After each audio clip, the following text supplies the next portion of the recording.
It started with a monster of a man. We hunted him across the seas. Into the storm. Then we fell. Now we are here. The sky twists. The stars are all wrong. We killed the man. But we're no closer to home. We left for different reasons. For legends. For adventure. For acceptance. For fame. For answers. But how do we escape? The Everstorm. I'm really worried about what's behind me. It's very nice. I can't wait to see. It's very nice. Boom. I gave What you is it? Oh yeah, you're like an inn. I figured Sid would be in the kitchen in the ship brewing Kodo some coffee. I mean, Nice. That's probably just some anger juice. That's beautiful. He's making me anger juice right now. Angry juice. The angry juice. That's the background. See, that was nice. I like right? it. That was nice. It's really nice. I thought it was cool. I did not know what to expect. You We were all expecting are- something more insulting or ominous. Yeah, that's Sure. Thanks a lot. Well, you started laughing and Here, I take that back. shifty, We were very hoping for sus. something. There's probably We wanted another really image behind hoping. it. We were just really wanted expecting Clint to be a dick. Cool. Thanks, We guys. just wanted a list of the phrase just over and over again, super sus, just stacked. Can we start with the smoky bar? There he is in the Now we smoky should bar. animate some smoke behind him. He can occasionally cough. Well, if only we had gotten the actual wisdom check bar behind him from it. They could just make a little smoke gif and put it behind him. Good evening, everybody. Thank you for spending your time with us. Welcome to Everstorm Season 2, Episode 18. Technically, 47. Dang. We are now officially in, like, the longest campaign I think we've done. I think so. This Yeah, as for long our as you don't group count is- like different Yeah, arcs in the territory. same world. Yeah. No, I know. I see it like the same group, the same unit. Yeah, So, yeah. Yeah, and you know what? Even if you talk about the past group that had Wilhelm in it, it still goes longer. This still goes even longer. Than Oh, that's yeah. Yeah. That one only went 32 sessions, but it took the Yeah. same. It took longer in real lifetime because we only played once. So There was a few Right. games it took. Yeah. 47. Boah, 47. Okay. Can we get a writing episode just for fun? Just like sidebar episode. I don't Just mind, hanging out on an but island, just chilling. We can treat it like a Bob Vila, this old house with writing, like this old colony with writing. Yeah. Guys are like, over here, we got to like, and he's just like explaining what's in the colony. We get back to We the could colony. we and could do Raiden like doesn't the wanna leave. 90s flashback episode where someone just like, you guys remember that time when Wrighton did a thing? Yeah, that was great. and then they do like a 5-minute cut of Wrighton doing whatever he was doing. We'll have to like kill some gods and conquer some dragons. We'll get back like, hey guys, we found a way through the Everstorm. They're like, yeah, we don't want to leave. We don't care. We're pretty good. We're solid. We killed dragons. Like, yeah, is that sweet pagoda that Wrighton made? He's like, guys, check out my pagoda. Love it. Perfect. Oh my god. I'm in. So, where we last left off, the crew, on behest of the Dreamer, traveled north,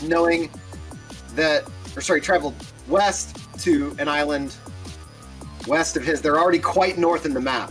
Technically, there's a lot of travel time 2 games ago, and they're very far north by like weeks. And so they shot immediately west of the Dreamer's island because his jailer, the person keeping him prisoner, was there, and they would at least figure out what that meant, but definitely get the weapon capable of defeating said jailer. Definitely. And after they got said weapon, they were confronted by said jailer, whose story turned out to be vastly different from the Dreamers. And now, Oh, Georgie. Whoa, hey, Oh my Georgie. gosh. Thanks, buddy. Thank Georgie you. is so much. Awesome. look at the Thanks, kind. Georgie. That was awesome. Killing it. Thank We you. very much appreciate it. Georgie's Super a cool. kind soul. He is a kind soul. Kind souls are welcome. In the Everstorm. in my Batman voice. Okay. I love that Reich just won one. I did. Hey, that's awesome. I'm Georgie in. hates Pathfinder so much he wanted to ensure he did not win. So he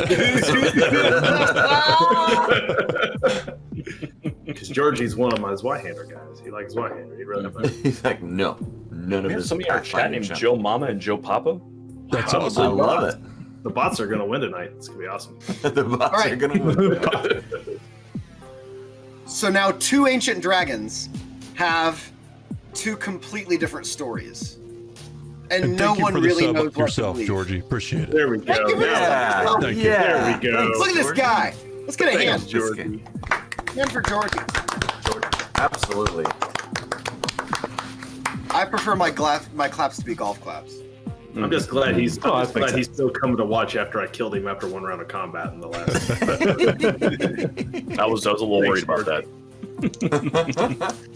Pathfinder's cool, but now that there's a 2nd edition, this group has differing opinions on those editions. But Pathfinder is cool. I do dig Pathfinder. Agreed. And Wayne Reynolds is the man when it comes to artwork. Oh my god, I love Wayne Artist Reynolds. fantastic. Is he like The art the main is dude in killer. Wait, yeah, the art- don't forget Pathfinder your job First to make sense. Edition. The shit out Of of that Pathfinder book. First Edition, every bit of art you see in the book is Wayne gotta do Reynolds, what? and the man is a beast. You gotta Vanna White the shit out of the book. I will. I will. When it, are we doing it now? There it is. Hey, I'll do it right now. Come on, talk. Oh yeah, right. We're talking about it now. Oh, okay. Let's do it. How we doing this? Look at that. It's so Beautiful. It's beautiful. It's brand new, unsullied, amazing. Don't think he even Spine- opened, right? It's fine, not even The cracked. spine has never been opened. I refused. It's in pristine condition. So It's not amazing. just near mint, it's mint. It's, mint. It smells minty, but that's mainly just because my basement smells The minty. only thing that'd be more mint is if we put it in one of those comic book things with a rating on it, you know? That's called, You should have it on that's called a board. block. Savage. totally That's called a spearmint. block or a brick. If we would have done Spearmint that, is we the could have superior charged a mint. lot more for it. all right. All right. Stuff. How we doing what we're doing? Yeah, what are we doing? I'm not in charge of this part. We're gonna give it away now? Yeah, let's do it. Let's do it. Let's do it. Let's friggin' do it. We can do Let's it now. friggin' I thought we were do gonna it. Break. Okay, this is You not wanna my do a job. break? I'm gonna You wanna do a break? Right. Let's do it. do a break? Yeah, maybe just let more wanna do it people. Let's do it a break. I like break. Just to have multiple I like times, that. and then How long do we do this bit where we talk about when to do it? We're creating suspense and anxiety so that way. Then be now. When will Should we it do be it? worth it? Should we do it? we are pros at not getting anywhere. That's what we do. That's true. Sorry, I'm All right. Tune in for I'm our gonna channel. make That's what we executive deliver. decision. The Let's first do it hour at break. is always just going in circles. It's every single. Every time. I want to veto Cam's executive decision. Oh. Anybody? Can I get a second? Seconded. Seconded. Okay. What was it? I didn't even hear what it was, but I'll say. Can I don't know. veto Me his either. veto? I just want to We're veto in whatever he was parliamentary- deciding. We're doing it now. That's all I know. Yeah. It's basically, are we gonna do it now or wait till break? My Okay, interpretation sure, is we'll we're wait doing it till break. now. Oh no! Wait. Okay, we'll wait till break. Got it. That's Well, I'm he glad that we seconded got my that out of first, the way. and he also vetoed it. Of our time, the time of our audience members.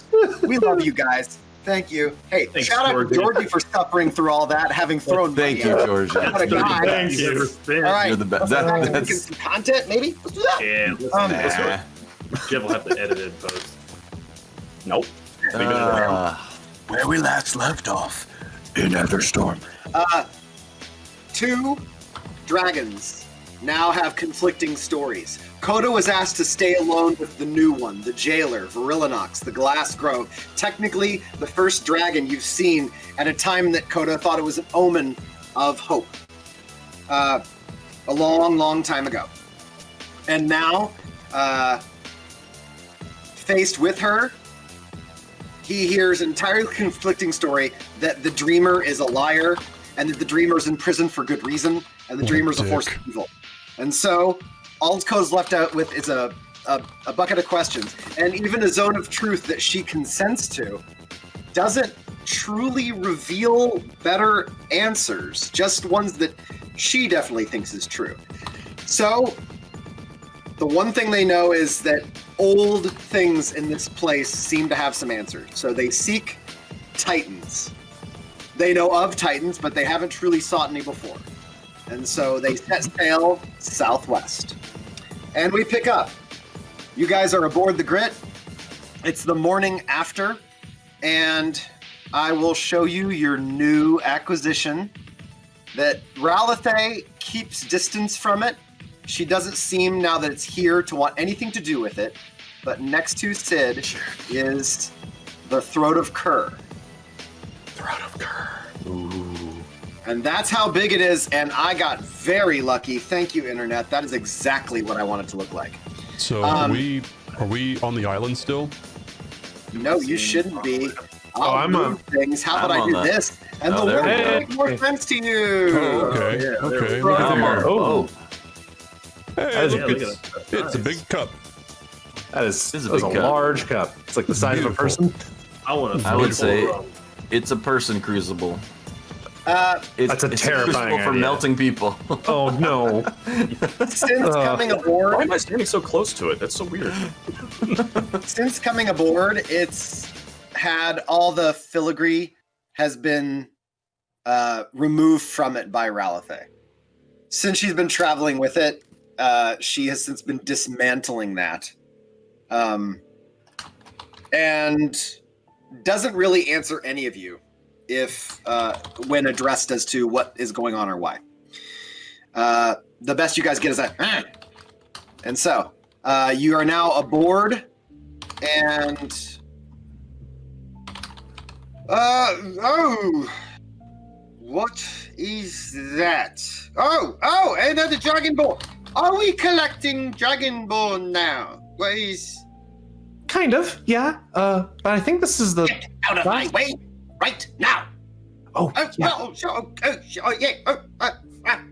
Yeah, I'd steer clear of her. She's well, I mean, she's kind of like Bertle. She'll just kind of throw her personality around. You'll know what she wants. She'll probably never ask you for anything. Right. Uh-huh. So, what you want me to do with that captain? And he's pointing to the big cauldron. Oh, I don't think anyone but Kodo should touch that thing unless Kodo says it's okay. Kodo? I will be in charge of it. It's fine.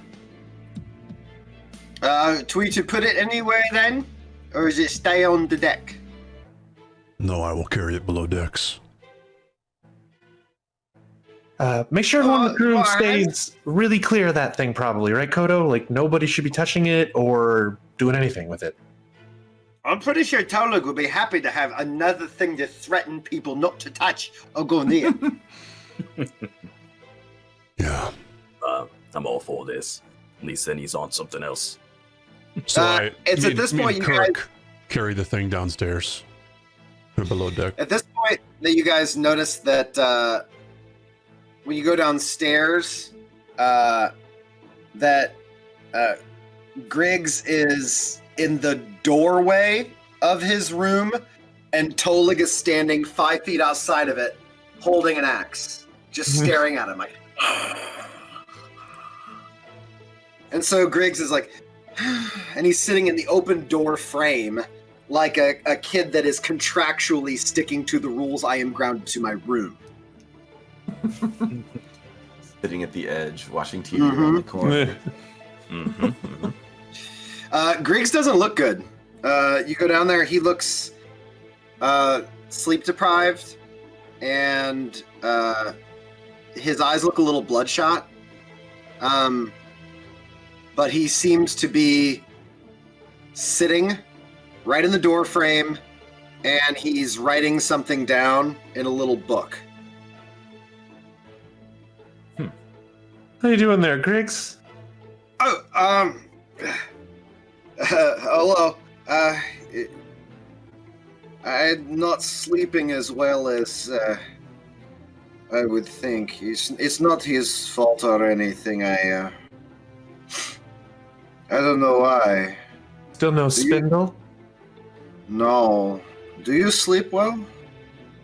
Not really either, but well, not that bad.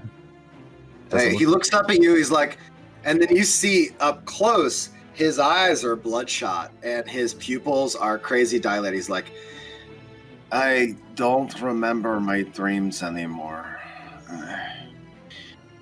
I used to.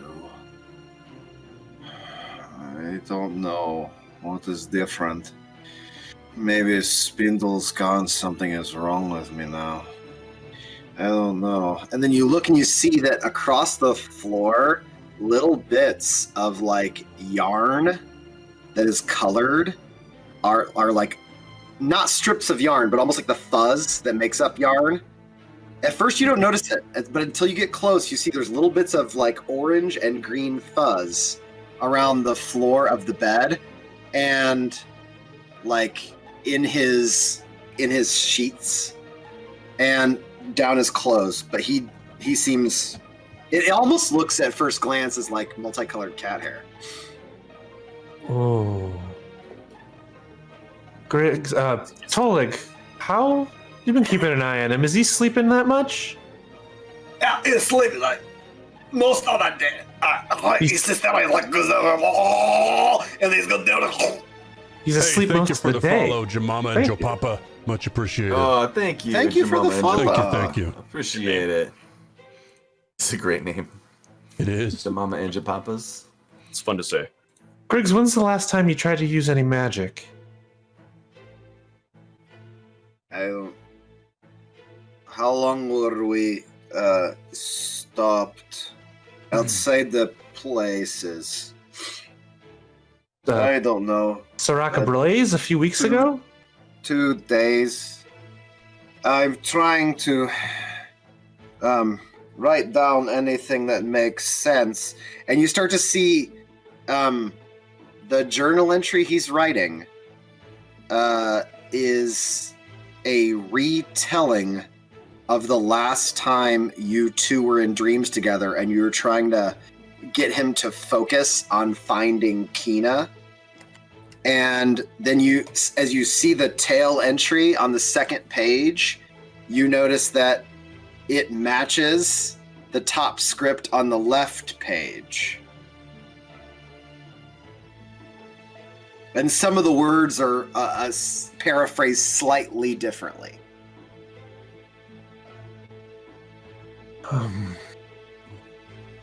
Well, try to keep getting some more sleep, Griggs, but I think Yeah, Well- this is good. we'll take a look at. Oh, man.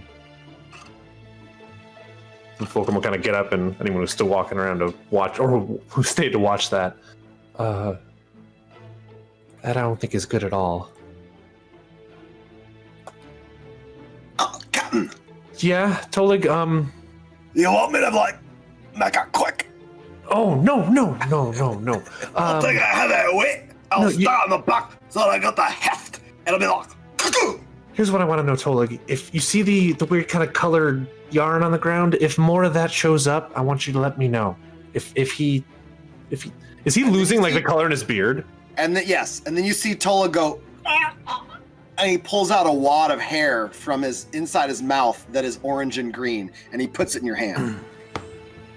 I kept that. I thought maybe important. Yes. Thank. It was weird. If that's weird, it's probably important. That's why I said I continued on the thing. Like, he's like, I'm the constant. Great work. Thanks. Keep an eye on it, and Great work. yeah. Thanks, Tolig. I gotta get back to some stuff though. Oh, this big cauldron Kodo has. Stay clear of that. Aye, Thanks, Tolig. Thanks. aye. I'm actually gonna hold on to this gross stuff to look at later. You basically have like a tiny orange-green hairball from Yeah. a dwarf mouth. Yeah, that's awesome. I'll find some type of piece of cloth in my pack to wrap that in.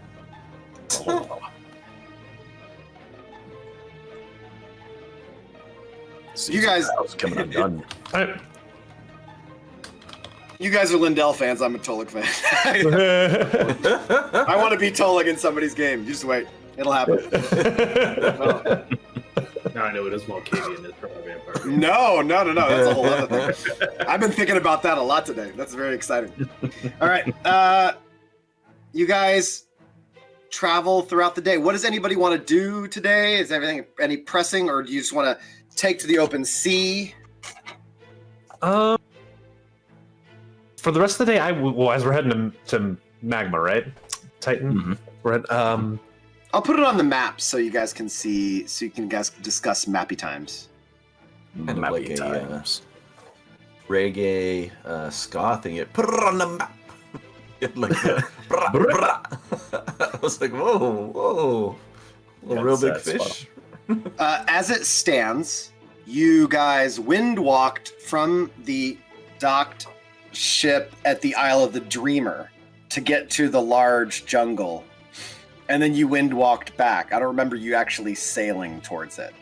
So you are all currently this second tick mark off the Isle of the Dreamer. I'll mark it in a slightly different color so you guys can see. Right there. That orange mark is where you're currently at. So you've been at sea for a day and a half now. So this is morning. This is morning of the second day at sea. would definitely have everybody on watch out for harpies, just in case that they're supposed to be. What with happened the to me? I don't know. My camera got weird. Whoa! I say it looks normal. Oh, on my screen.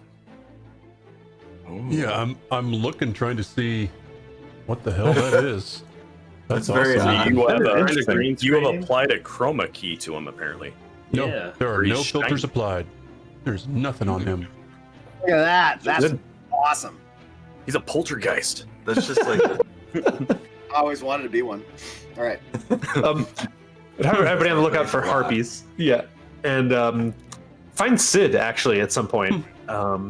Track him down. Hard to Sid find. is. Right here on the surface. Yeah, he's hard. He's right there. Sid, He's hey. standing on the map, just slightly above. Just on the map, just standing. Yeah. Yeah, he's standing there, he's just slightly dipping above. his I'll move fingers in him the over here by. crucible. Yeah, I'll just move him over here by Fulcrum so you guys can have a party. Get Morgaine the hell out of here. He's not doing anything important. I'm not important. It's fine. Afternoon, Captain. Sid, I kind of noticed you seem to know a lot of stuff about a lot of different stuff. I've been accused of worse, yes. Do you know much about magic? Or Well, certainly, yes, I do. curses? Oh, yeah, you do? Depends on the type. Yeah, we had What do you have in mind? we had a friend before who was his name's Skeezer. He was really good at this kind of stuff, but you see, I got that. I'll take out the wad with the green and orange hairball. Mm-hmm. So I don't know if you know much about magic or maybe curses. I don't really know if this is a curse, but I think that dwarf we have down there, his name's Griggs. He was getting magic from something, and I'm wondering if maybe he's not anymore. And I just don't really know anything about magic and how to tell if, like, is this magic hair or thread or not? Well, before you hand that wad of gooey cloth to me, Oh yeah, sure. where did that come from? Probably his beard, by transit of a dwarf mouth. Oh, all right. I'll leave that alone. What makes you think it's a curse? Oh, maybe curse is a strong word. I don't really know what it is, but I just think that he was favored, and maybe now he's not. And I'm just worried that that's going to have bad consequences for him. And he's kind of a weird guy, and I'm worried about what he wants from Morgaine. But I don't want him to suffer. Favored by what? Well, there's this lady. You've seen kind of my tattoo. She gave me this, and I think she gave some things to our dwarf friend down there too. He used to have a little devil imp friend who hung about and was kind of rude. But I'm just thinking that maybe she doesn't like him anymore, and something bad might be happening to him as a result. I had a shipmate who was very fascinated by these concepts. She had family who had succumbed. She wished to avenge. Oh, I have come across some things of this nature before. really? I Really know everything on this for a second. Let's see. Is "let me see" the cue for bardic knowledge? Yes, it is. Is that your magic word for bardic knowledge? You're like, and now for my audience, let me see. Oh, whammo! Yeah, let's do a little jack of trades, I guess. I'm assuming an intelligence. Yeah. Yep. Memory is always intelligence. Oh, Yeah, I'm down one. No, Give me something. no idea. Something to riff on here. You gotta show that one, Clint. That's a good one. Oh, it's on the screen. It's there. awesome.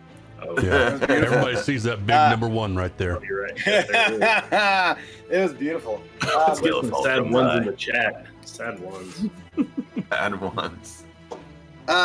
You are familiar with the cat subspecies Malkin that are fey cats that are sometimes tasked with coming upon and preying upon slumbering creatures. And it's said that if they like lick your hair and take in a hairball of their own from you, that they start to possess a taste for your soul and they haunt you in dreams. Beautiful. Seems like a Malkin thing. Well, Fulcrum, I don't know so much about mystical creatures of that sort of thing, being interested in Griggs, but there's a very dangerous feline this side of the Everstorm. That will sneak upon those who are sleeping and will lick upon their face. And if they do, they own that individual for life. That person is marked for a grisly death. Something most heinous. Most cat thing, heinous. That sounds like complete bullshit. Oh no, that definitely is a cat thing, right? No, I've never had a cat. Listen, You've never it's heard of them really now? quite simple. Your pet dwarf fucking sheds. That's all there is to it. Your pet dwarf sheds because you don't take him out and walk him enough. Everybody has a pet knows you have to take him out and feed him and shed, or else they shed. We feed Griggs, right? Your toe leg looks like he feeds him while we're gone. I mean, I told him to. He doesn't let him out of the room. Well, that's one way of doing it. I assume Griggs would have spotted the feline. So far, your relationship with Tolig has been whatever Tolig is expressly told to do, he does. But everything else is up to his interpretation. So he's not expressly told something. He doesn't have the intuition. Actually, that's not true. He has his own intuitions and his own sense of loyalty to all of you that is a little different from Lindell's. I mean, we only gave him orders to not kill him. We didn't give him orders to keep him alive and healthy. Well, I mean, I kind of expected Griggs to do that for himself. I mean, aside from the food, we gotta give him food. Face it, he's been a prisoner aboard this ship for some time. Well, he's stowed away. I don't know, he's a He prisoner kinda do aboard it a to ship because himself. that's what happens to stowaways. So he's shedding. No surprise. Well, I guess that's one possibility. I don't know that I've come across too many shedding dwarves, but there's always You a haven't first. kept one in captivity for long? Not personally, but I've heard stories of others. No, we digressed into shedding dwarves. Do dwarves molt? I don't know. Is it called molting? I don't think it is.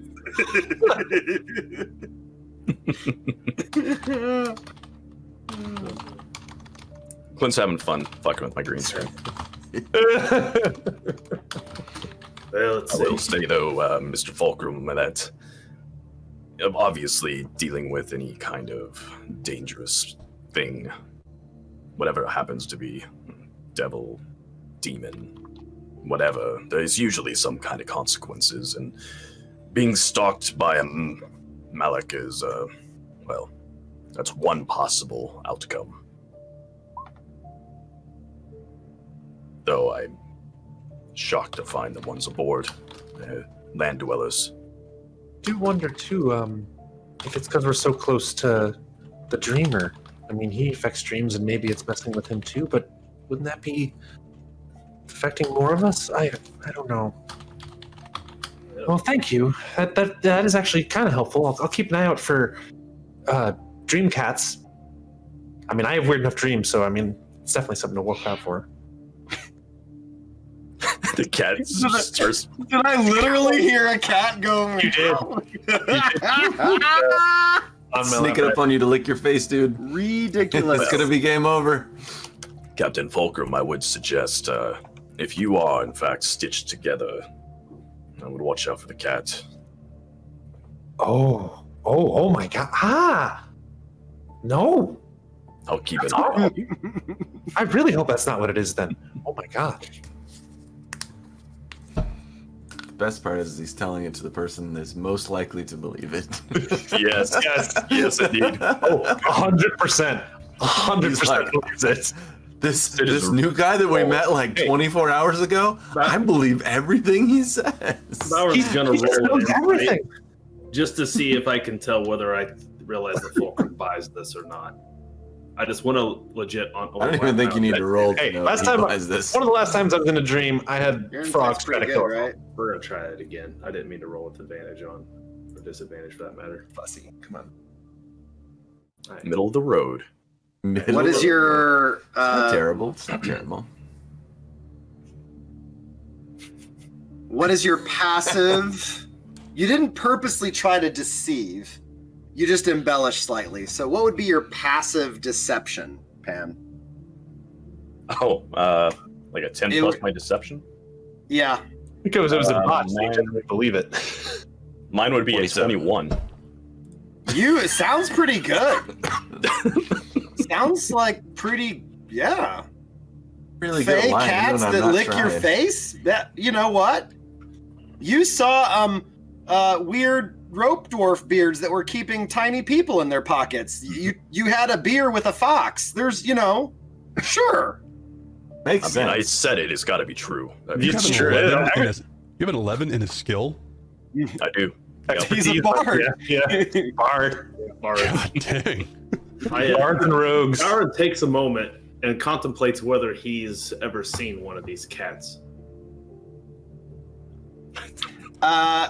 Give me a. I love we've got a deep dive on cats. This is Fey great. cat. Fey cat. I'm not saying that Bauer can't take the form of one.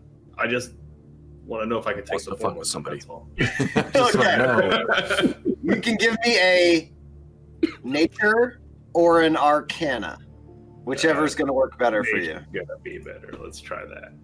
Oh, probably. wow.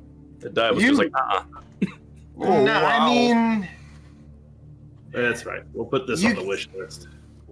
you've gonna got in learn your this one. head a model of what you think he's talking about, in the sense that Picard as a familiar, and you have a vague sense of it. Whenever Picard showed up, and other times you've had mild brushes with familiars, they are slightly different from a regular animal in that they do come from the Feywild.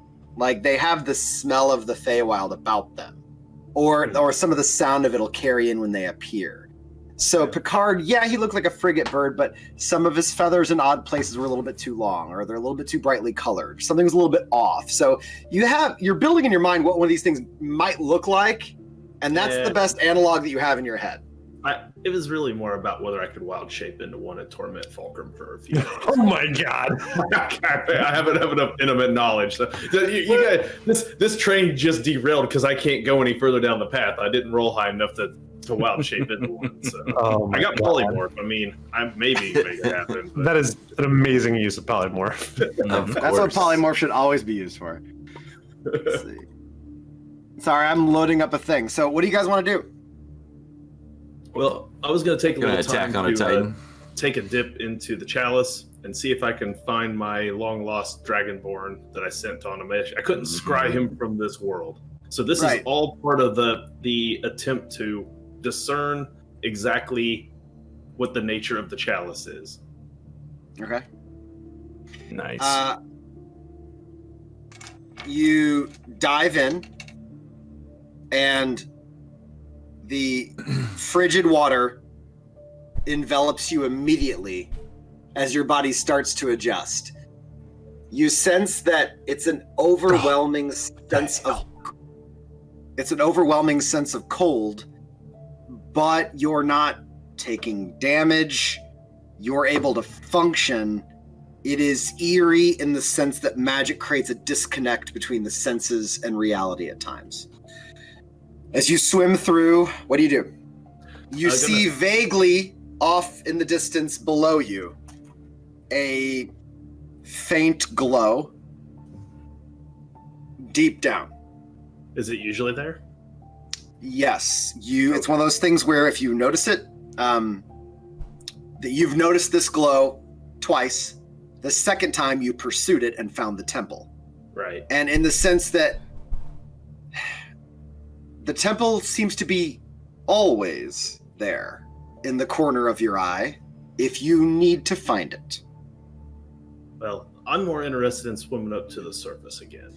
You swim up to the surface, and as you break, you see high waves rocking back and forth, tumultuous and angrier than before, and a sky with snaking clouds, and clustered through it all, the familiar constellations of home.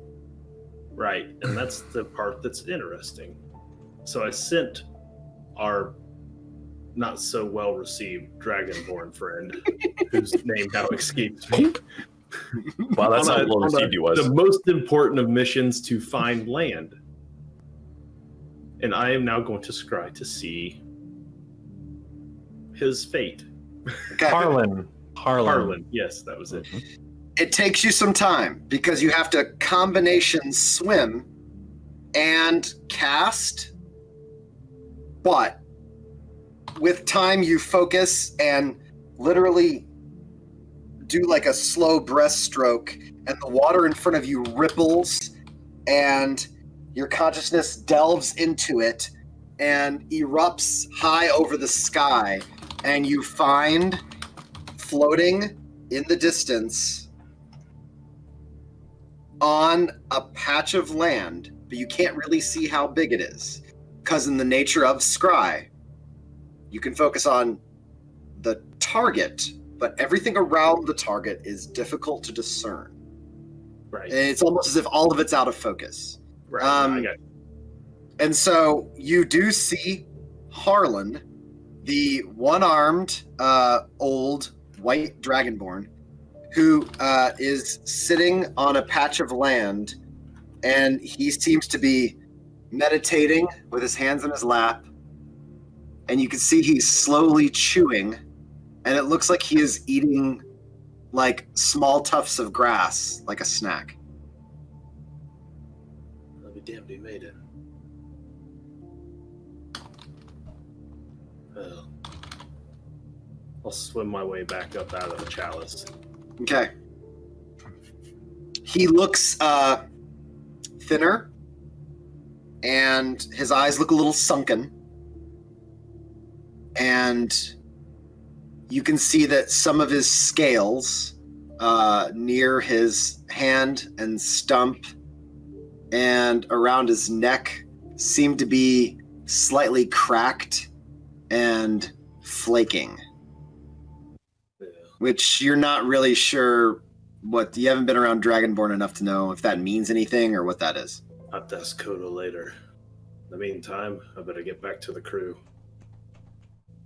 I'll swim back up out of the chalice and grab myself a refill of rum. Make my way towards the regular deck of the ship. You take another refill of the rum, and the level goes a little lower. Balrin, you've got 4 more days of drinking or 1 day of celebration left. Better make them count. For a normal mortal, that's like a month.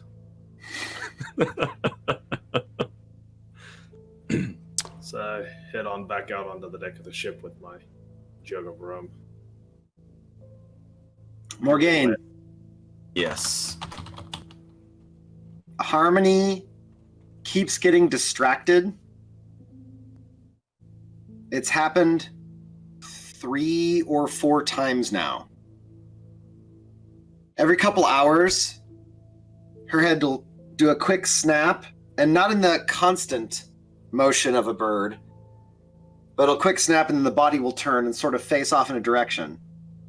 And then she'll flutter in that direction away from you, but remaining on the ship. So she'll close a little bit of distance just so she can hear a little bit more. And then this being around the time intuition tells you it's worth your notice. It's now the 4th time she's done it, and she took wing and actually lapped the ship a good 50 yards out. And Harmony's regular behavioral patterns have been, you are a safe place, and being away from you is a bad idea, generally speaking. She is very not bird-like in that way. The next time she circles back and lands again, what are you seeing, Harmony? Pieces. What? Pieces of a song? It's hard to hear over the waves, but it's her. It's Mother, but it's different from the one before. I'm listening. You're hearing it because of where we are? I don't know. Because we're here. I don't know. Can you play some of it? Can you sing some of it for me? She sings a little bit, and I pick it back to her. Once again, it is... This time, she is singing in a language that you recognize as what Zelandial was singing in that Celestial as a language is sung. And you don't know Celestial, but when Harmony sings it, it translates in your mind. And you get... Oh, shit. Knowledge drop. Covenant. And then she hums a little bit and loses it. Storm of... And then she said, and I couldn't hear the tone, but I caught the word poison.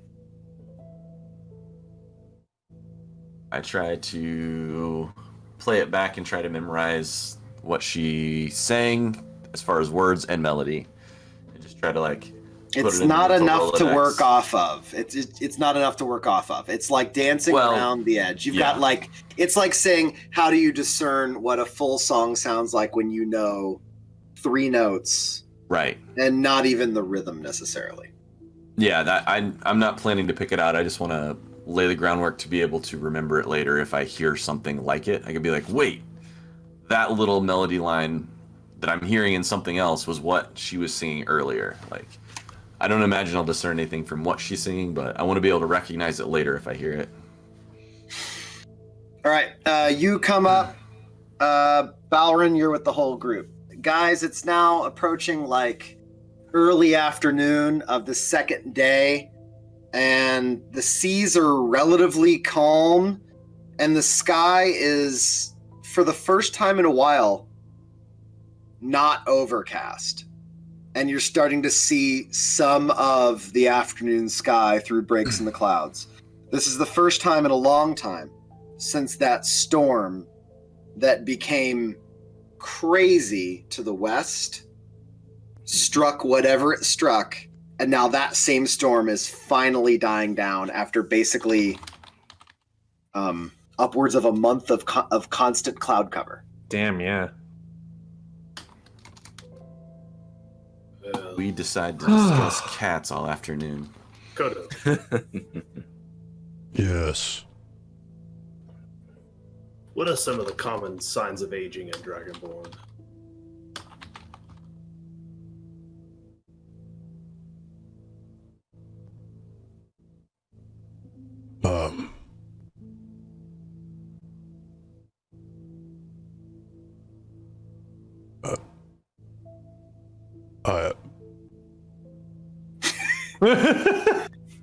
Don't get old.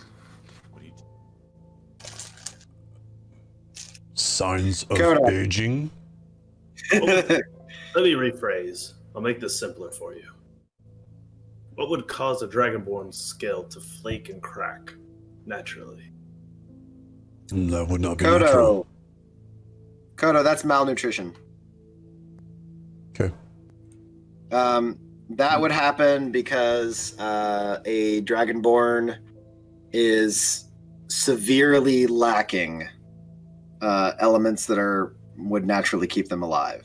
It could also be sickness, but extended sickness, like after quite a long time, not a day or two, but like weeks. Scales do shed, but they take time. And scales change with age subtly. Scales become more saturated with color as you reach adulthood, but Elder Dragonborn scales have a richer layering of color, but it's not as bright.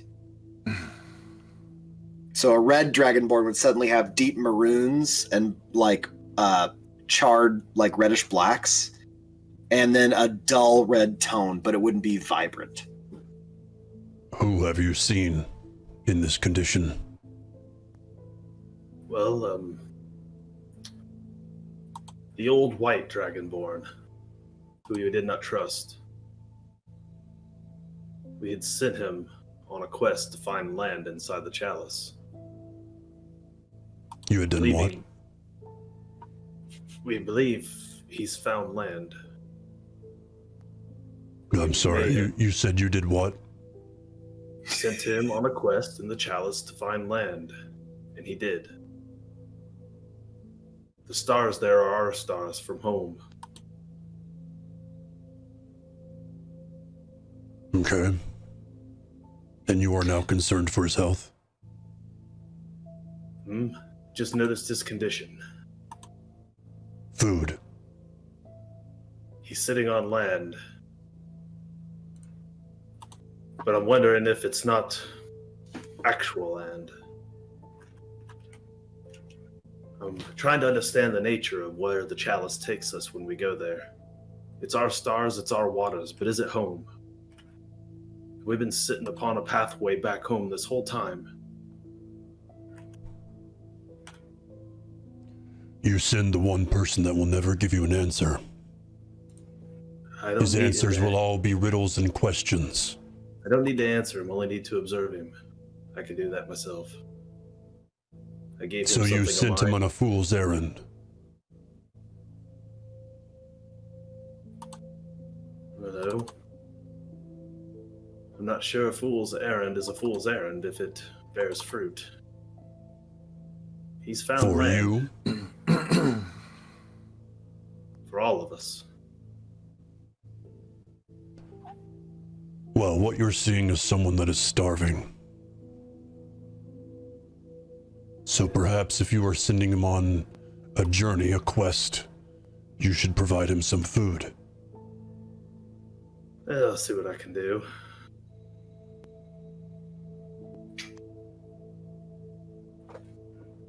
With Windwalk, I should be able to make my way to him if needed. Now that he's found land, I'd be curious to set upon it myself. Take a little time probably, but I think I can manage. If this is a potential way home, we can save ourselves a lot of time and trouble. So,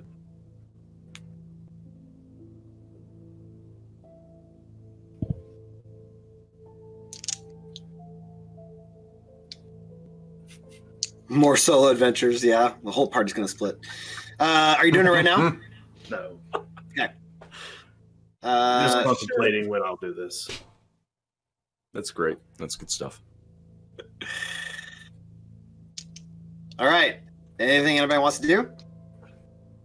Unless nobody else has anything to do, I will gather everybody together towards the end of the second day. Sorry. Did you just say you're not going to give him food? I said I will, just not at this very moment. He's eating. He just doesn't have much.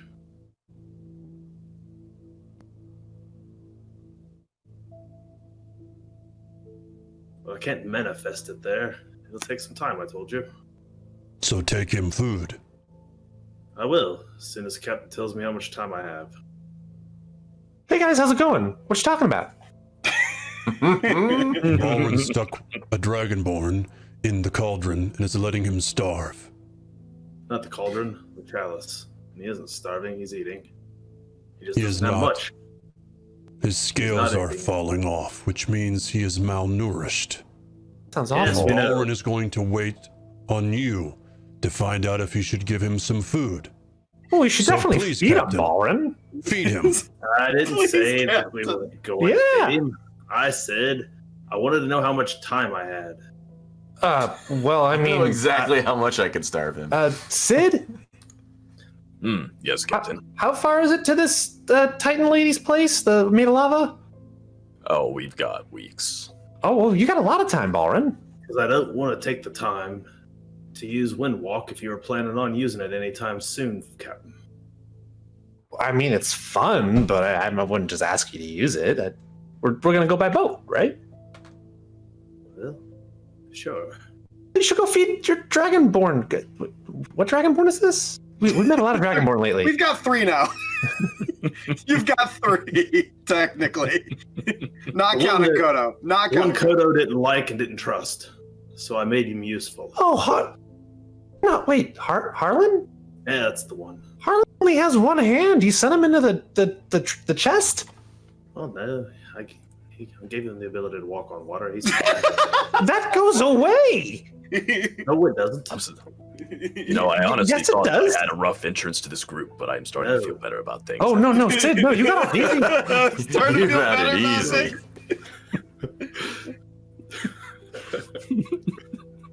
Listen. He found land, Captain. That's great. Then you should have Sid cook him some food, and you should windwalk it over to him. I can produce some food once I'm there. Okay, well then do that. Reaching out. Welcome, Raiders. Yes. Hey. What's up? Most Thanks for coming to time. Glitching Hour. Sneak attack. Dang it. Awesome. Ooh. Welcome, Sharks in Raiders. the wind. Love It's it. A lot of Sneak Sharknadoes. attack's The pretty deepest- useful. That is a lot of Is Sharknadoes. your head like a shark? Your hat like a shark fin? My hat is like a The shark deepest, fin. the bluest? The hat is like a shark's fin. Take that, LL Cool J. Come at us. Take it. Deep Blue Sea. No regrets. That movie's amazing. They made like Thanks 2 for that more, follow. I think. There's Raiders, 3 of if them. you, Thanks for the follow. If you find it in your hearts to sub today, when we go to break in about an hour, you'll have a chance at winning a Pathfinder 2 core rulebook. True story. It's right, Oh, that our right buddy there. Look at that. Clint's holding up True right now. story. Never It's been open. beautiful. It's fantastic. The spine has not been cracked. That Still book's has Spine that has not new- even been cracked New open. book smell. yeah, mint. By the way- Canon. Clint's basement smells like mint. Mint. If you're, It's if you're in just a canon. Discord, if you're in a Discord, I clipped the show that Lich was running, and substance abuse or substance use there had the best rest spell ever today. So just Fantastic. if you watch the clip in our Discord, it was fantastic. It was I didn't see fantastic. that. It was pretty funny. Yeah. Well played, substance. Slugs, slugs get it done. All right, Anyway. so are you doing your thing, Balrin? Yeah, you got time, Balrin. Yeah. We're sailing for weeks. As long as we don't get attacked by like harpies or something, we should really But- keep watching out for harpies.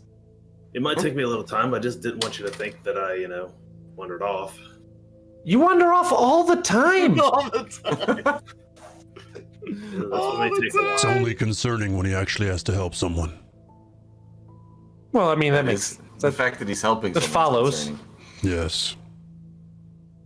But I mean, I'll be back with answers soon enough. cool. All right, great. That's. I mean, yeah. You sure you don't want him to make like Sid food? I mean, Sid makes really nice food. You should take him.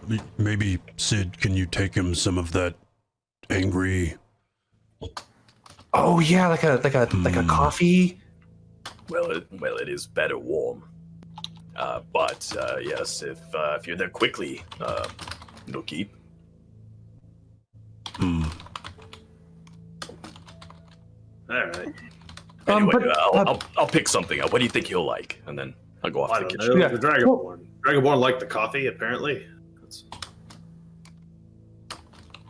I'll make a very manly meal. How about that? The rest I can take care of once I'm there. Mostly meat. That's what I was expecting. Manly meal. Yeah, use some of the bacon you got us the other day. Oh my god, it was so good. But Sid, before you go, while I got everybody here, since dreams are kind of weird lately, and just in case it happens again, I know I brought it up briefly to you guys, maybe a way to get some answers about certain things if we want. I got 6 questions that I should be able to get some answers to, so if you want to think about, I have a few ideas, but just think about what you might want to ask, or if there's something you want answered, and maybe I can figure something out. Chat, watch them never use these questions. I just in case, I got a Chat, whole... These questions are equivalent to a wish in game 1. They will never use it until the big bad evil guy in 50 games. It'll be like... Like, you got what? What is it? 6 questions? We'll get to the end of the game. We'll be like, we used 2 out of them, maybe. They're going to sit on these for forever. All right. You are... is this Balrin's magical misty adventure? You can stick with them while I go. Got it. It's a lot of travel to get there, so okay, a lot of travel back. Okay.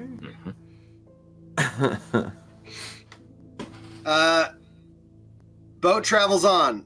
Fulcrum, you're just diving in one morning, and then we'll address it later. For the question? Or sorry, Balrin. Oh. Yeah, you can just address that in a little bit. That's fine. Okay. Are we doing questions now, Fulcrum? We waiting on that? What do you want to do? I have questions ready to go. I wanted to give everybody an opportunity if they had to input, but I wrote up 6 just in case I needed to have them. Oh, discuss.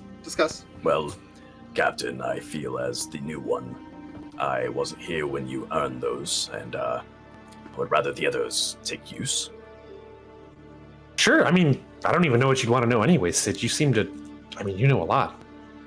I have to admit, there are very few things I don't know, but the few things I don't know, I am very eager to know about.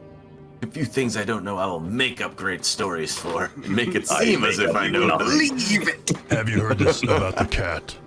Triple G, he's on to him. Everything I say is true. I know all. The ship rolls on. Night starts to close. Everybody starts to tucker down for the night, except for my 2 elves who never sleep, and I am reminded of that. We don't do that. But don't do it. No, They don't. Not sleeping. Nope. Morgaine, are you crashing in the crow's nest? Yes, I am. Okay. It's my spot. Balrin, you're contemplating what you're going to do about all this. You're putting your supplies together. Morgaine, you clearly see about... it's past midnight. You know that. Tough to say about when, but there's been a shift change at the wheel.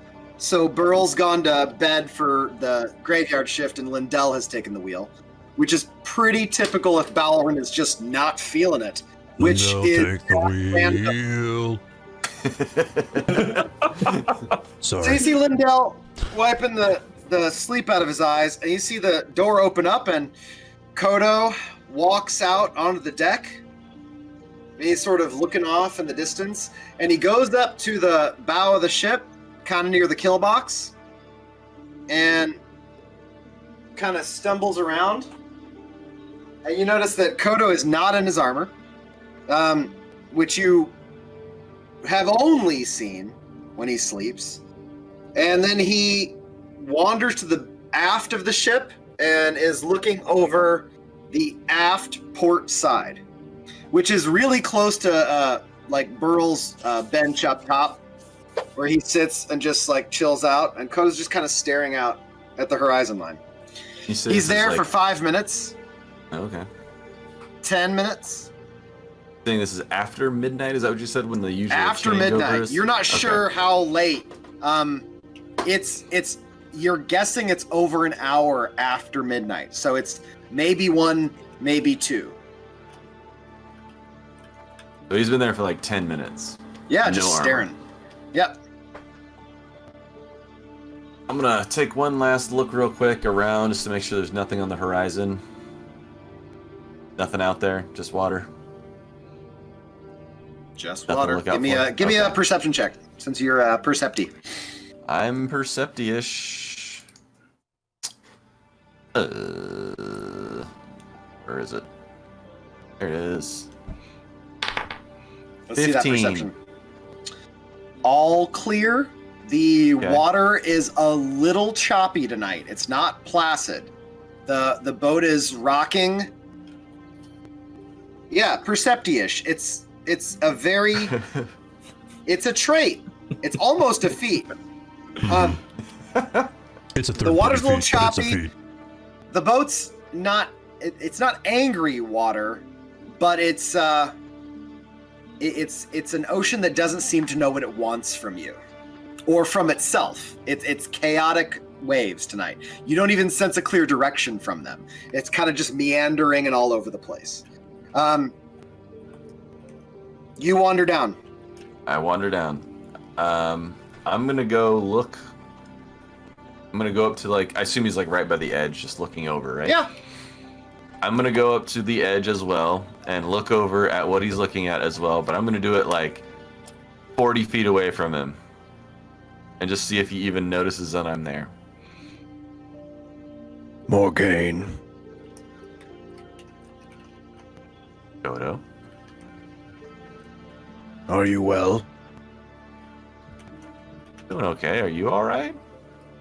Yes.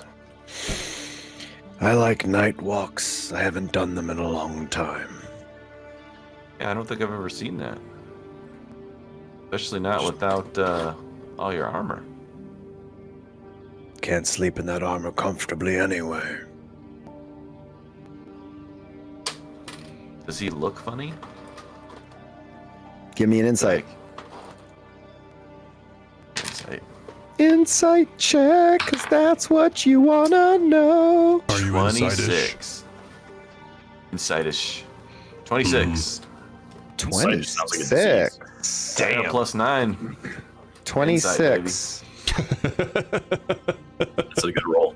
He's coughing up yarn balls. Is he coughing up Damn yarn it! balls? I knew It's it. spreading. Kodo I'm seems just gone. Kodo seems a little not himself. You rolled very well on that one, by the way. Congratulations. Thanks. I did roll a 17 on the die, so. Yeah, that was good stuff. So Kodo seems not himself. The DC was going to be 25. And he seems two things he often isn't. He is casual and he doesn't sound judgmental. And he sounds a little loquacious. When Kodo speaks, it is to get from point A to point B. Yeah. There was almost an air of casual Poetry. conversation to it. A little poetry. Yeah. Yeah.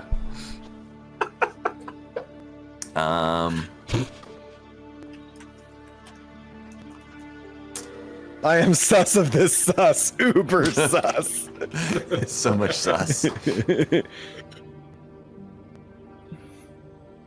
So, Much weighs on my mind.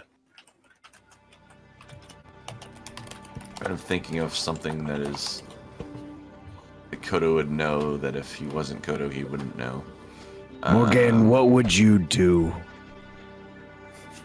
if your god stood in front of you and asked of you everything, and then its enemies said the same? It's hard to say. Don't really strongly follow any sort of god. I certainly think they're out there, but they don't really speak to me all that much, so I don't think I have quite the same tie to it as you do. I envy your clarity. You need some of that angry juice that Sid bakes? You kind of talking funny. Well, I should go to sleep, I'm sure. Thank you, Morgaine. Your counsel is always passive but helpful. And with that, he walks away, and he kind of wanders back. I wanted to His go... gait is a little off too. Same insight check that you made. No, don't make it again. Walk off? Or No, does he kind of like wait around for the bit? lists. He kind of waits around. He kind of enjoys the skyline. Hey, thanks for the follow, Torin. Hey, thanks for the Thank follow. you for the follow. Oh, all yeah, these, thank you. all these warm, supportive people. We love it. It's We awesome. love it. Digging it. If he doesn't go immediately back down to his He quarters, doesn't immediately, but he's heading in that direction. I'm gonna, without trying to be too obvious, I'm gonna kind of hustle ahead of him a little bit and go, and I want to see if what's going on in his room. Gonna peek in if the door's open, or give it a little quick knock. You head in, and you can see his armor is hanging up on hooks that you know Kodo had built.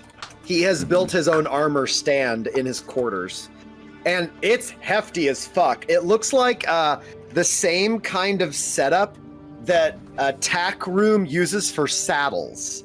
It's like these hefty, what look like almost like a chest, like a hollow chest, except it's bottomless. And then he hangs the heavy armor pieces on it. So it takes up a ton of room, but it's up there pristine, and hanging on the wall on its own separate hooks are the two giant weapons that he wields.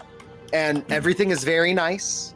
And then you see that besides Kodo being next to you, all the other occupants of his room are there. And his oh man, I'm just brain farting on what we have. You guys don't have cots. You have hammocks. His hammock is empty. Okay. That's a hard brain fart. I'm like, it's not a cot. It's a hangy thing. It's the hangy netty thing. You know, netty hangy. It's a netty hangy. So I just upon glancing, I'm not gonna go in the room if I don't have to. I'm just gonna kind of glance and make sure he's not actually in there, that this isn't something weird. He doesn't react to what you're doing as if it's strange, in the same way that people that are roommates don't really second guess being in the way or double checking, like forgetting what you know, that kind of passing every day back and forth. You guys have become a rhythm. He even gives you a pat on the shoulder as he passes you. Good night, Morgaine. Thank you again. Kodo? Yes? I said good night, Kodo. And he does. He crawls into his hammock. You hear the ropes. And then you hear the creaking of the wood. But he gets in there. All right. I'm gonna go back to the crow's nest and make sure I talk to him about that when he's acting normal again. The morning comes. You guys all have breakfast and another beautiful day of uncertainty in an Everstorm. The seas are less choppy this morning, but it is a dark blue, angry northeastern Atlantic northeastern coast Atlantic kind of waters. Chilly. And however, you do have clear skies. You actually have stretched out cirrus clouds that once again indicate the giant and somewhat vague spiral of the sky. And being where you are, all the clouds make giant, almost chemtrail-like arcs coming from behind you, in front of you, and straight to the right, straight to the left. So it's like it's all these arcs that you're moving, and they all swing slowly to the left. You guys have to strain actually to see the center of the spiral. The center of the spiral is way, way, way to the fore port side of the ship. All right. Burl is at the wheel. Burl does morning shift. Do my thing, keeping an eye out, and once I see everybody start like moving about, everybody assembles for breakfast. Okay, I was say I assume. I feel like Kodo is like early riser, military, get things done, get his stuff put together in the morning type of guy. Right, and he often has to do his ritual. Yeah. Right. Yep. The electric slide. The electric slide, yes. Down to the left. Wow. I just noticed I'm on the ship now. That's nice. Yeah, I put you on the ship. I'm gonna wait for Kodo to kind of come out, be done with his normal stuff. Then I'm gonna go like, did you maybe strike up a conversation of some sort. He's on a boat, yeah. Sid's on a boat, yeah. It's going fast, Dan. Sid's got a nautical theme, Pashmina Afghan. Oh shit! Green screens are fun. Yeah. Get the fuck up! This Sid is real. Sorry, I can sing that all day. I can sing that song all day. It is pretty hilarious. Andy Samberg. Everything they do. Everything they do. National treasure. It's great. If you guys haven't seen Pop Star, Never Stop, Never Stopping, that movie is magical. It is magical. I need to. It is all Lonely Island, and it's Lonely Island satirizing Bieber, and it's perfection. Not to digress too much, but Lonely Island also did a like half an hour music video special, which was like 6 or 8 songs, where they were playing the part of Mark McGuire and Jose Canseco during the years when they were hitting all the home runs, and they were called the Bash Brothers. It is the most ridiculous thing I've ever seen. Nice. And I saw it totally by accident. It just popped up on Netflix. I'm like, what in the fuck is this? So I watched it, and it was amazing. It was hilarious. Nice. Recommend. You're not my dad. You're a cell phone. Duh. Okay. All right. Breakfast. Back to it. Breakfast. Lindell's like leaning over. So, look, Fulcrum. So, for serious, like, I mean, I'm not saying he's better than Dibbin, but like, this is decent food. So, are we killing Sid today, or is he staying on the boat? No, Lindell, I feel like we've been over this. What? Are you? Do you want to kill Sid? You keep bringing it up. We've been over this, but do you understand? Like, no, I'm just saying. Look, I'm just saying that we keep bringing people on the boat, and sometimes they seem to be kept at a distance, like the Red Queen of Angry over there, and White Sad Boy who stays below decks because he can't see nothing, and then sometimes we keep people all close, like, and the close ones, they get to like know all the secrets and stuff, and so I'm just saying, like, it's just you know, what's the deal? What's going on? Because we threatened to throw Griggs off like 3 times, four times. I mean, he was like gonna leaning in the background, just like taste the briny deep. It's true. I mean, admittedly, Griggs though stowed away. On that one, Sid. What's gonna that? roll. Give me a perception. I'm gonna roll Lindell trying to be subtle.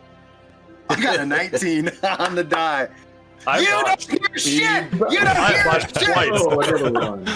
He hears things that aren't even said. They're gonna kill me. Shit, I gotta get out of here. Botch. It's not a good roll for me. This is terrible. No. Well, no. I've rolled I mean- twice tonight. Both of them are botches. If I'm being completely honest, Let's Lindell, just skip and go to death saves. That's what it means. Just skip it. I mean, he's cooked his way right into my heart. I don't know about you. I don't want to kill Sid. I mean, at this point, he knows so many things. I'll ask him a lot of stuff Right. for more of this bacon. Yeah, sure. Hold on, just a second. Baron, I'm not one to normally ask you what you think, but do you want to throw him overboard?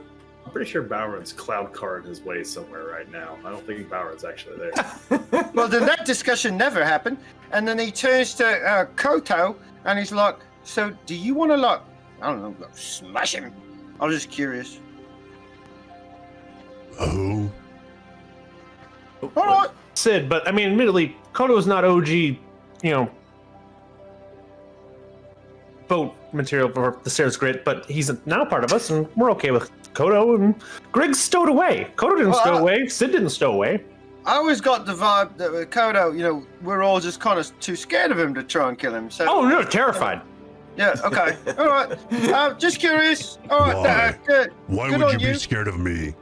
Oh, you're really, really big, and you kill I've seen things you like super kill a fast. lot of people. Yeah, really Yeah, scary. yeah, you I'm kill a- a lot of people. I haven't killed anybody. I think Well- I'm very well proven. What? Why would I be scary? Well, I You're mean, a very big reptile man, stabbing glass, smash, and his battles a lot Reptile in your man? face. you see that exactly that right there? That's why you're scary. Yeah, very He scary. called Very me a scary man. reptile. And now you're scary. See, listen how mad you're getting. You're like all roar like a dragon. You're making this case. Kudo's like, what is happening right now? Don't get me wrong. I think it's a great look. I Hey, think thanks you're for the all like- sub nerdy effect. Thanks so much. Thank you. I Thank think- you. Or the follow, I'm sorry, the follow. I think You it's can a sub too. great look. I think it's like the way it should be. I'm just saying, like that's how. No, it's just like because he's scary. Like let's keep him. He's real scary. But then this guy's like, hey, you guys are so cool and stuff. And like normally when that happens, you guys are like, this guy we need to kill and things. Well, So I yeah, was just the saying- guy's gonna cook. Wait, so I'm only scary because you make me mad? I think it's. Are you I think purposely it's trying just- to make me mad so I'm scary? No. Aren't you always mad? Have my breakfast. No, okay. I'm not always mad. And then Gotta go. Lindell Why slides is the this breakfast about me in all front of a of. sudden? He walks away. Because Bowron ain't It's there. working. Oh well. Are you gonna eat his meat, Koto? If you want his meat, you can have it. Oh, thanks. Sorry, I mean I don't mean scare in a bad way. So who's ready for seconds? Huh? Do you have any of that anger fluid? Oh, you better believe it. Bring it on over. Thank you. So what's this This is lava horrid. place like? I love it. This is horrid. I love it. Oh, hey, morning, Morgaine. Hey, Do you want Lindell's leftovers? is there a fresh plate maybe? That'd be great. Well, Sid's gonna yeah. Okay, I'll take a fresh plate. Yeah, Lindell just I s- walked away. I'll sit down as close to Kodo as not like right next to him, but I mean like a seat that is close to Kodo so I can have a conversation. At this point, you guys see Lindell carrying food over to Ralithay. He sets it down on the deck 8 feet from her. Because at that point, you see that she is working on something with a little table that she's fashioned out of a crate. And when he gets within 8 feet, you see her go.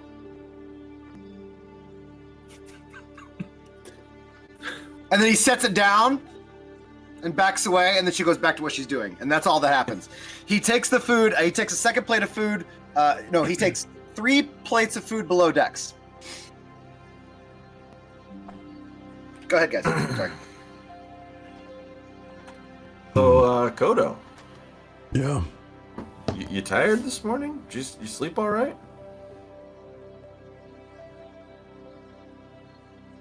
I did. No interruptions to your sleep? Feeling okay? Yes. Is there a problem with me today? Do I have something on my face? Kodo, you had dreamless sleep last night. Okay. Well, the reason I ask is, I talked to you up here on the deck hour or two after midnight last night. Okay. Didn't seem like yourself. I mean, you were kind of like yourself, but not exactly. I do not recall this conversation. Kind of had a feeling you wouldn't. That's why I wanted to check. Yeah, you were. It was your voice, but you weren't really saying things like you normally say things, if that makes sense. Very like to the point and direct, and don't really like mince words too much, you know? When I talked to you last night, you were very like almost poetic, like introspective, and I mean maybe you are those things, but normally you don't talk like that. So I found it strange. You weren't wearing your armor. That might be the only time I've ever seen you not wearing your armor. So I just wanted to check, make sure everything was good. I don't sleep in my armor. Well, I wouldn't imagine you would, but you also usually don't leave your room without it on, so... True. So who did you talk to last night? Oh, we don't have another, like, Fae thing on board, do we? That's what I was concerned about. So you believe you saw another of me? Not necessarily. That was my first thought, but then when I knew that you, or what I thought might be another you, was still on deck, I went down and checked your room to make sure there wasn't a you in your room too. Oh wait, it was empty, so I just assumed it was you. Yeah. I'm feeling weird. Sounds What's as if happening? the curse is taking effect. Curse Right, this was discussed. Yeah, well, that's what the dragon lady said, that the curse on you, Kodo, would make you split in half eventually. Yes. Like your other friend, or maybe not friend, the other guy that we saw where there's the big brawny version. That would make sense. Well, I may have seen the other you last night then. Interesting. Maybe. But you said he wasn't here at the same time. I never saw more than one Kodo at a time. Maybe the split isn't like physical at first, you know? Like when he's dreaming, because he's the dreamer. That's it, right? Maybe? Just say it with confidence. Well, I mean, it's like his motif. Well, I would Either way, say I if you thought see you him should be again, aware. kill him.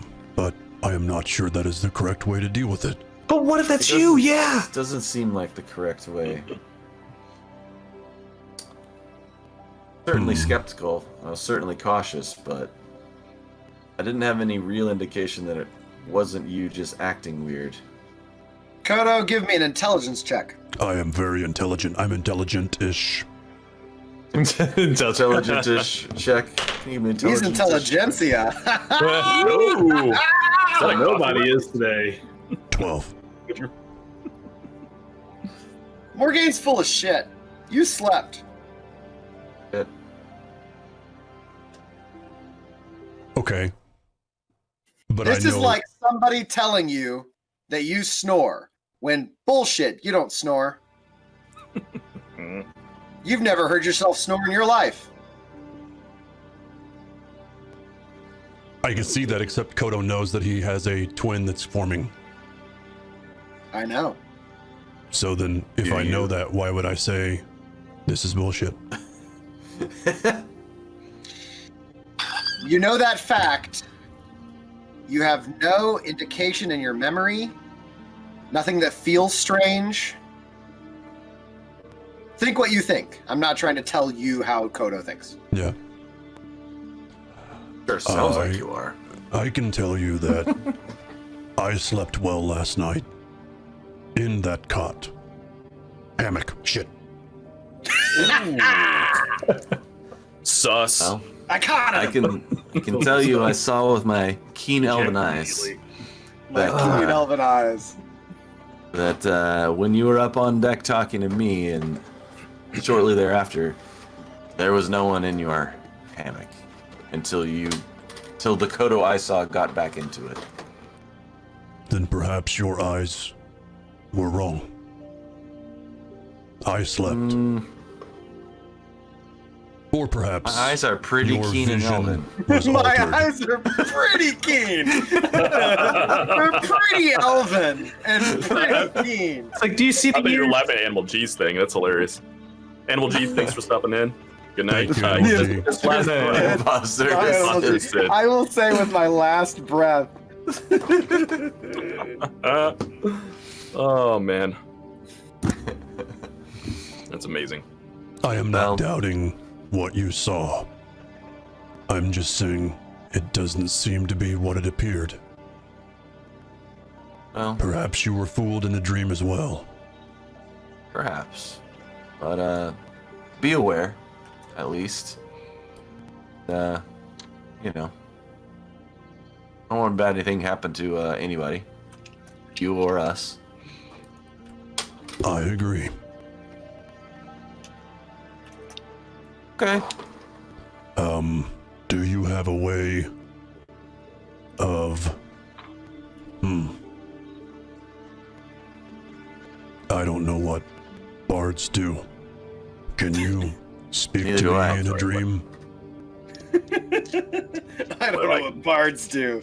That I should be could like. cozy up next to you and say things to you while you sleep. Yes, I could do that. Not you, Sid. Get away. Get away! You're an imposter. Not Animal G you! has told Get me the away! truth of you.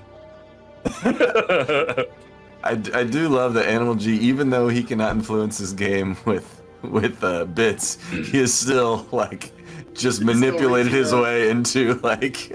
He's on a fucking influence campaign. Yeah, he is. Yes. He's on it, dude. He's got a future. Byron, you're prepped and ready. Yeah.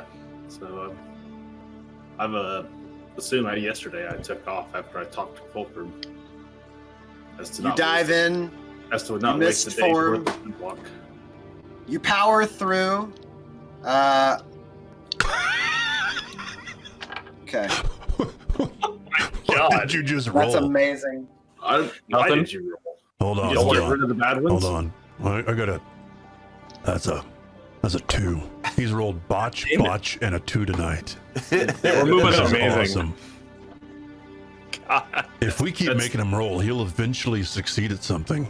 He will. It'll all be 20s from there on out. Yeah. Just takes 19 Wow. rolls to get there. That's incredible. All right. You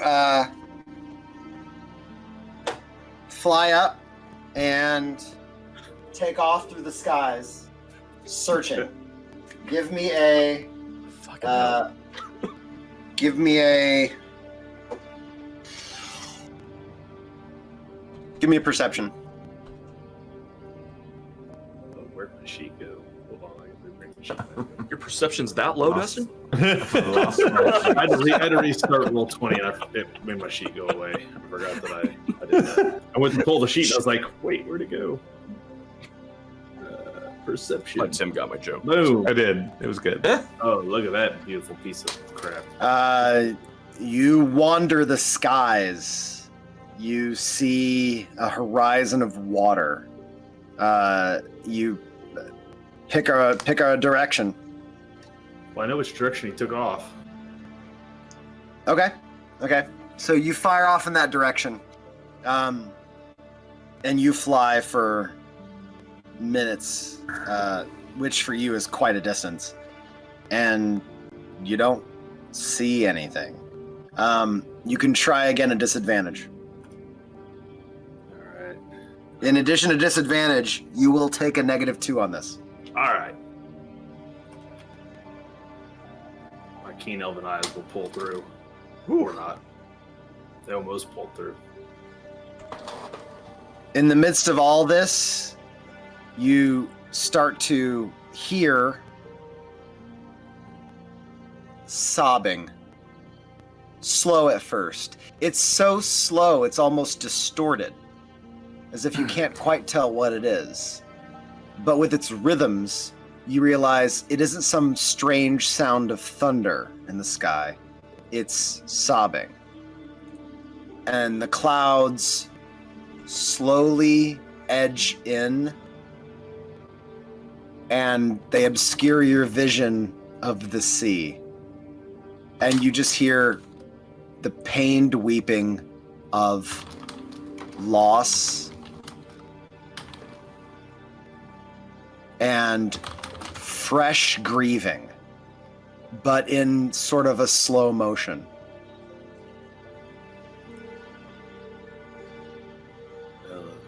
That's good. Does it sound like the voice I associate with Elos? Mm-hmm. Except distorted, omnipresent, and very slow. It's all around you. It comes like thunder. Do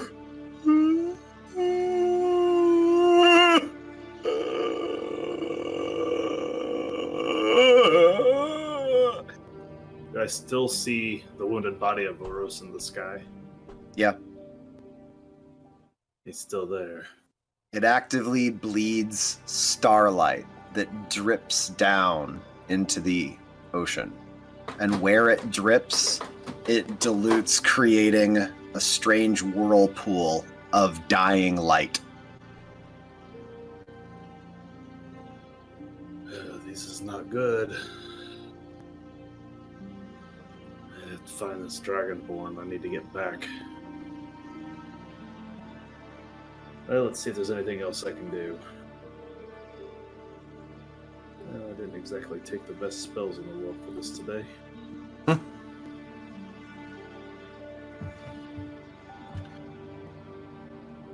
Alright, I will... After observing what's going on up here in the clouds, I'll make my way back down to the water surface. Okay. And have to drop my wind walk and attempt to scry and see if I can gather which direction and how much further I gotta go to find this Dragonborn. Okay. You scry, and once again, you see he is meditating, and he is drawn into the earth. He's scrawling little symbols lazily with his one taloned hand. And then he looks over and he rubs on his drying scales on his stump. And you hear him take a deep breath. You test me again. But I will learn. I have to, or it's for nothing. And life cannot be for nothing, for it is life. And then he seems to repeat that in a mantra. Interesting. All right. Oh, quite malice, quite talented. Ooh. So I'll, since I don't have my wind walk any further, I'll take the form, use wild shape, take the form of a reef shark, which is my fastest water form. And Give me a survival check. Okay, survival. Let's go back to normal before I roll this. Boom. That's a 19. Nice. You hit the water, and after generally going in his direction, after a while, you pick up his scent in the water. You breathe it in deep through your gills, and you can taste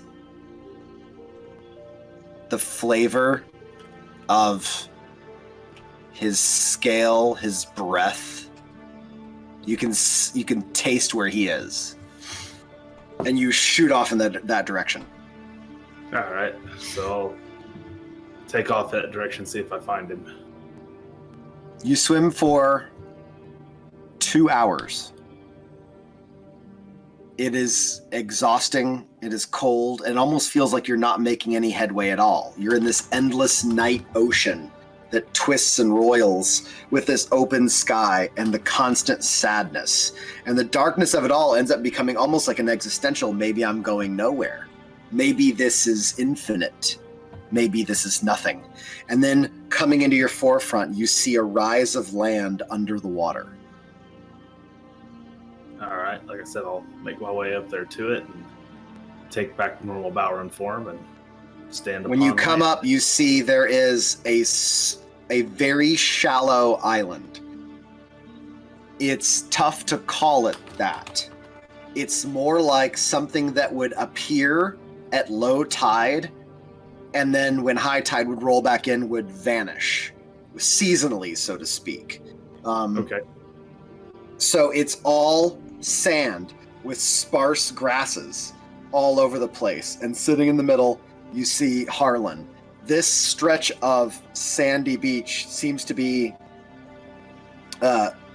all arced around and about maybe a square mile at the most. All right, I'll walk up to Harlan. Hello, my friend. Oh, hello.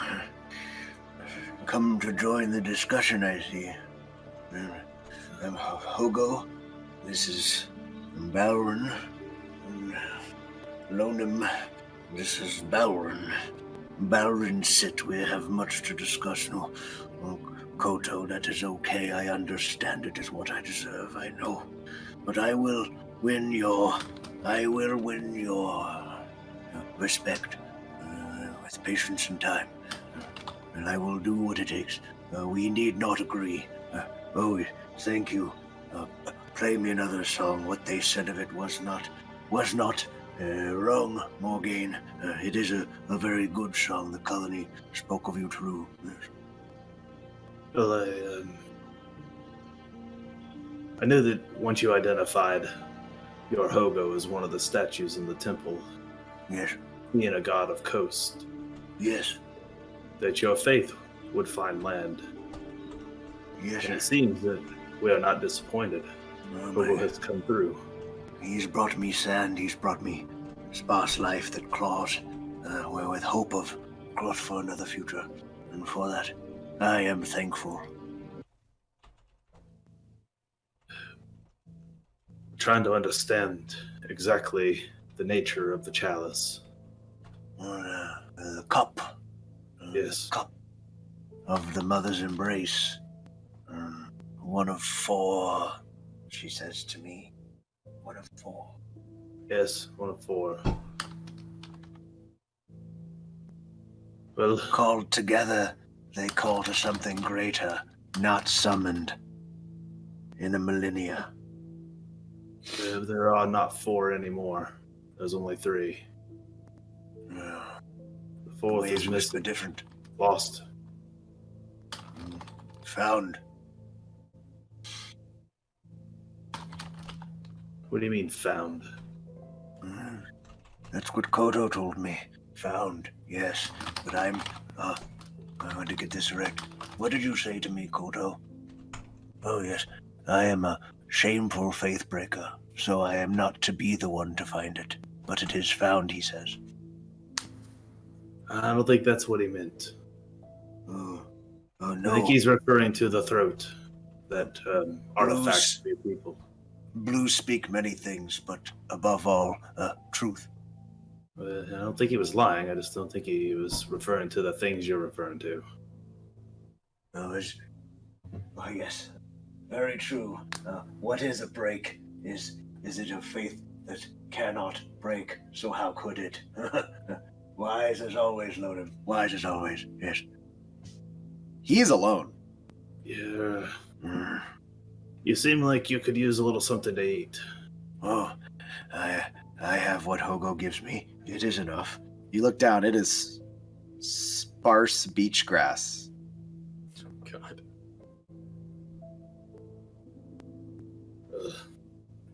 We will camp here for a bit. Yes, join us. We have much to discuss. We are then unraveling I'll, the truth. Then I'll prepare us a feast before I have to go.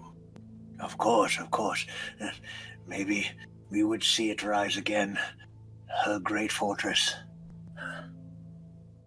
Yeah, they say that those who hold the nail first open the door, and when the door be opened, the scuttler rises again.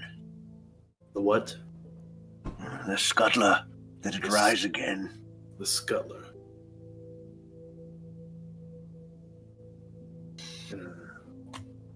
Her fortress beneath the waves meant to the one to hold the nail, that they should do her will. But they must be strong. Oh, yes. What is strength, as Slonim? Is strength of the mind, of the heart, of the soul. What is strong? Is weakness strong if it is admitted? Oh, wise. No, I like the one about the halflings, Morgaine. Yes, play that one again. That is a good one. So Bowron will take time and sit and listen to his mumbling for a while, long enough to have gathered a short rest, upon which then he will summon a hero's feast. Cool.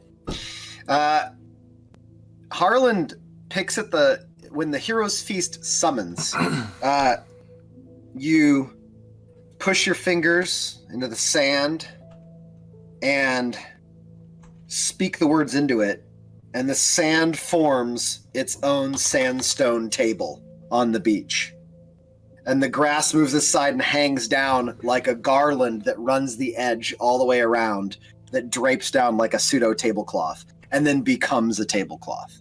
And out of this, what sort of food appears in the hero's feast?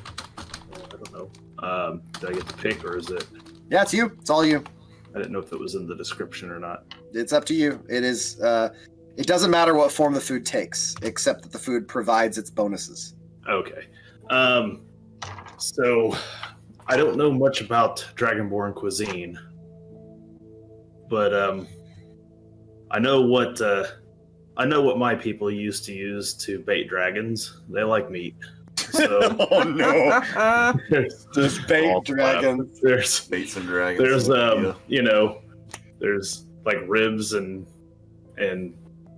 bird, all sorts of various meats, and he's maybe a bit of seafood in there too, since he likes the beach. Okay. So as it appears, you see he is surprised. He's like, "Ooh, This is lovely. I had not thought of myself one for such grandeur. Hey, thanks. Oh, thanks for the bits. Thank you for bits. Very kind. I did not think myself one for such grandeur. I would sit. Oh, you'll take. Yes. Okay. Of course.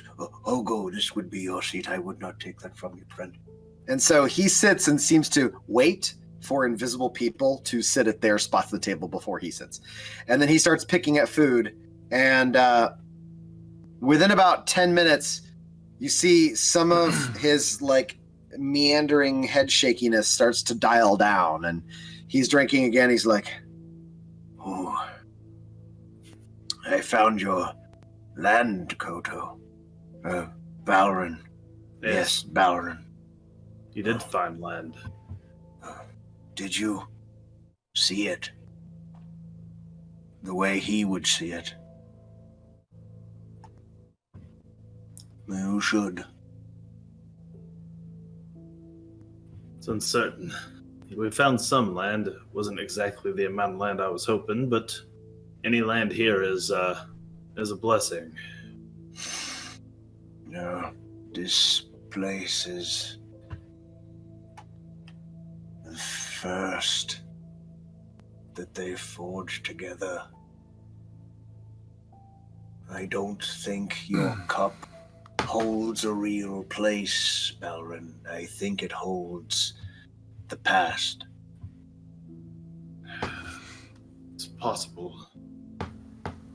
I was unsure the nature of the chalice. We found it aboard Burl's ship.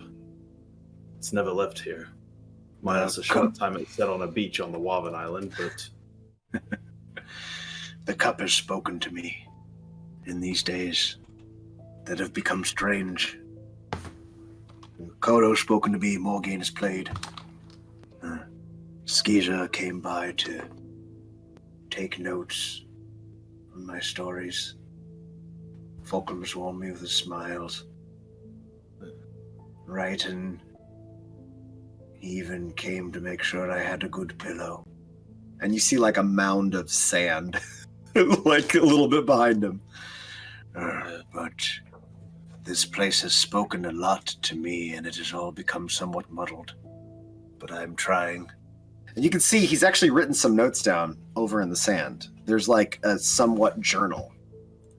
And it references cup, nail, star, wench, and then the fortress / the scuttler / her first child. Good night. Scuttler, her first child. Yes, the mother's embrace, because it embraces that which it loves the most.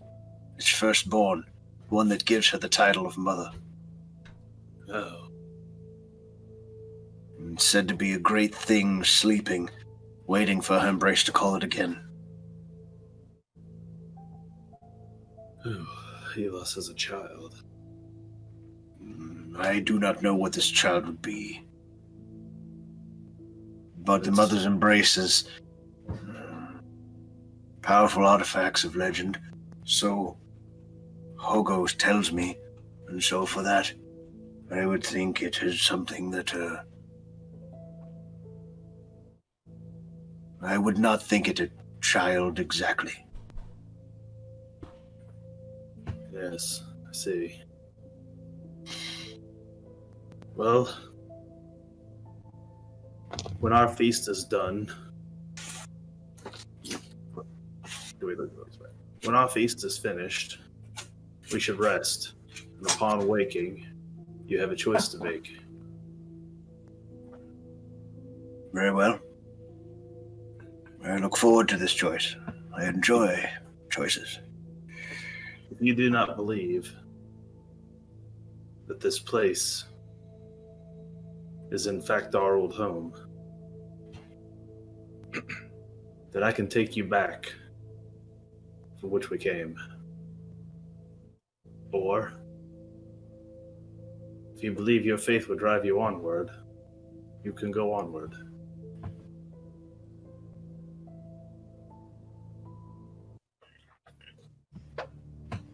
I will think on this. You have till morning, if that's such a real thing here. You see him lay down into a little indentation of damp but relatively dry sand with a slight bump where he lays his head and he goes to sleep. Guys, back on board. You sail for another week. Time passes by. Morgaine, you guys do not see Balrin return for 6 days. It's gotten to the point where Lindell is now regularly checking on the cup, and he keeps occasionally dunking his head in. And he is the closest thing to a vigil that is taken up for Balrin's return. And now Lindell has a little stein from his stuff that he is keeping with rum in it next to the chest. And he keeps making sure nobody touches it. And Morgaine, 2 more times, Kodo has wandered out onto the deck. He wanders out. He kind of peruses the skyline. He will, if you are watching him, he will eventually wave at you.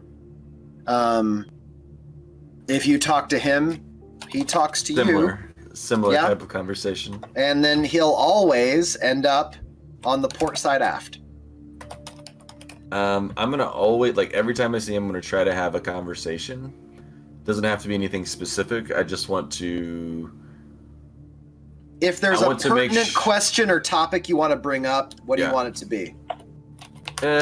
Really, what Morgane's trying to determine is there more than one extra personality, or is it always the same one? You know what I mean? Like, is it always like I'm the poetic Kodo, or is there like some days it's an I'm a super angry Kodo, or there's a I'm a stand-up comedian Kodo, Give or me like, you know what I mean? Give me an insight.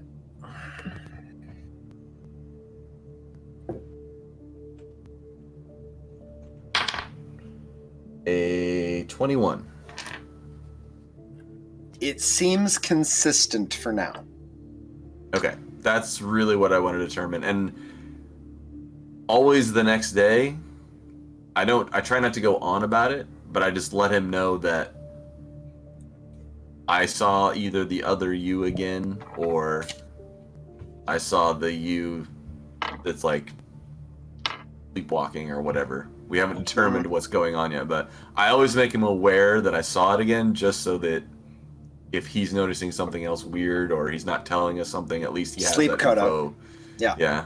At least he has that info to be able to, like, even internally, like, figure shit out. So Let's check the map. Everybody who's going on a journey in the water. Getting there. Let's see. You guys have been slowly rounding Virillinox's island. You're now we're doing it super currently Mm-hmm. about Here's. Okay. And that's your first week. About faster boat. A day later, midday, the chest opens.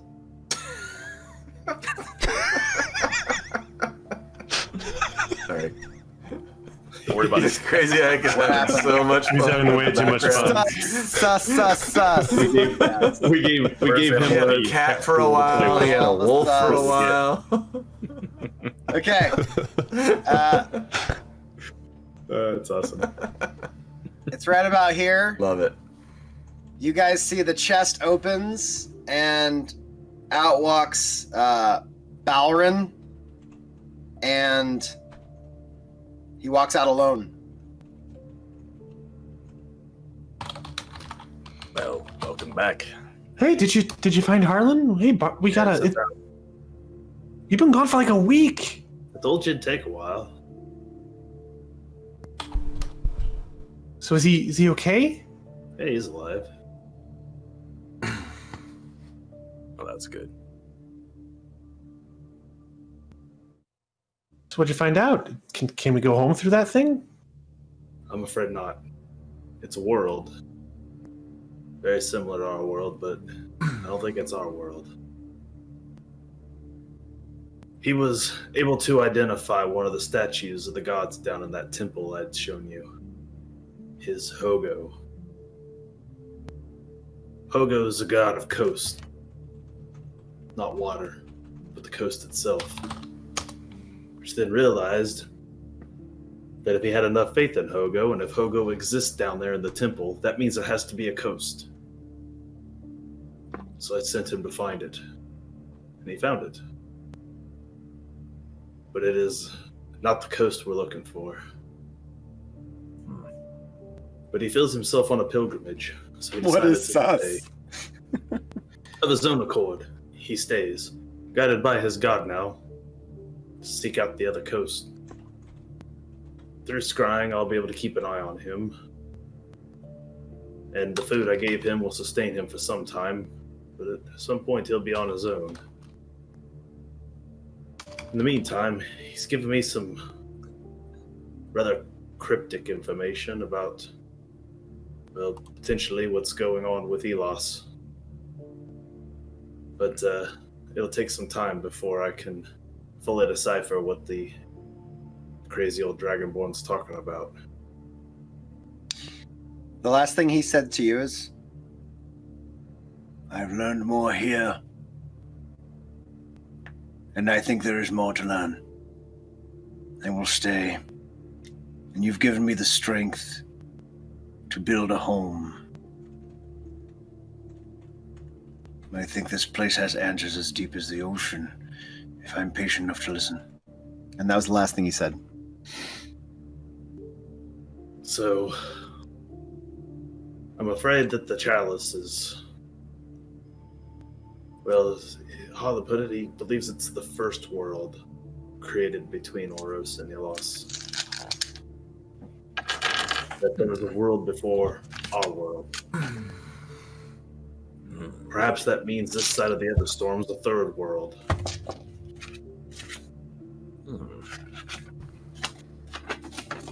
Wow, that thing was just sitting on Burl's boat this whole time?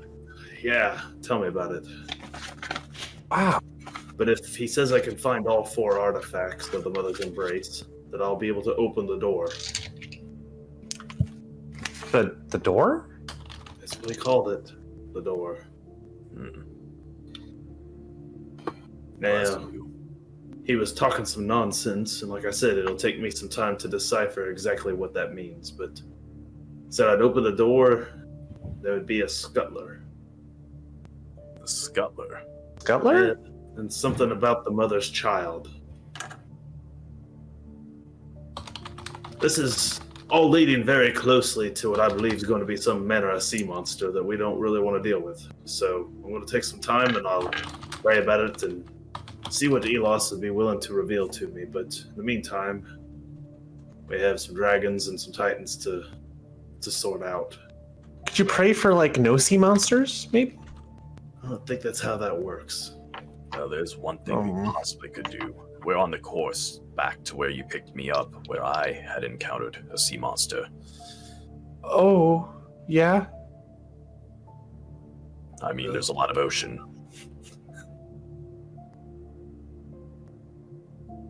It was big, Sid. It was very big.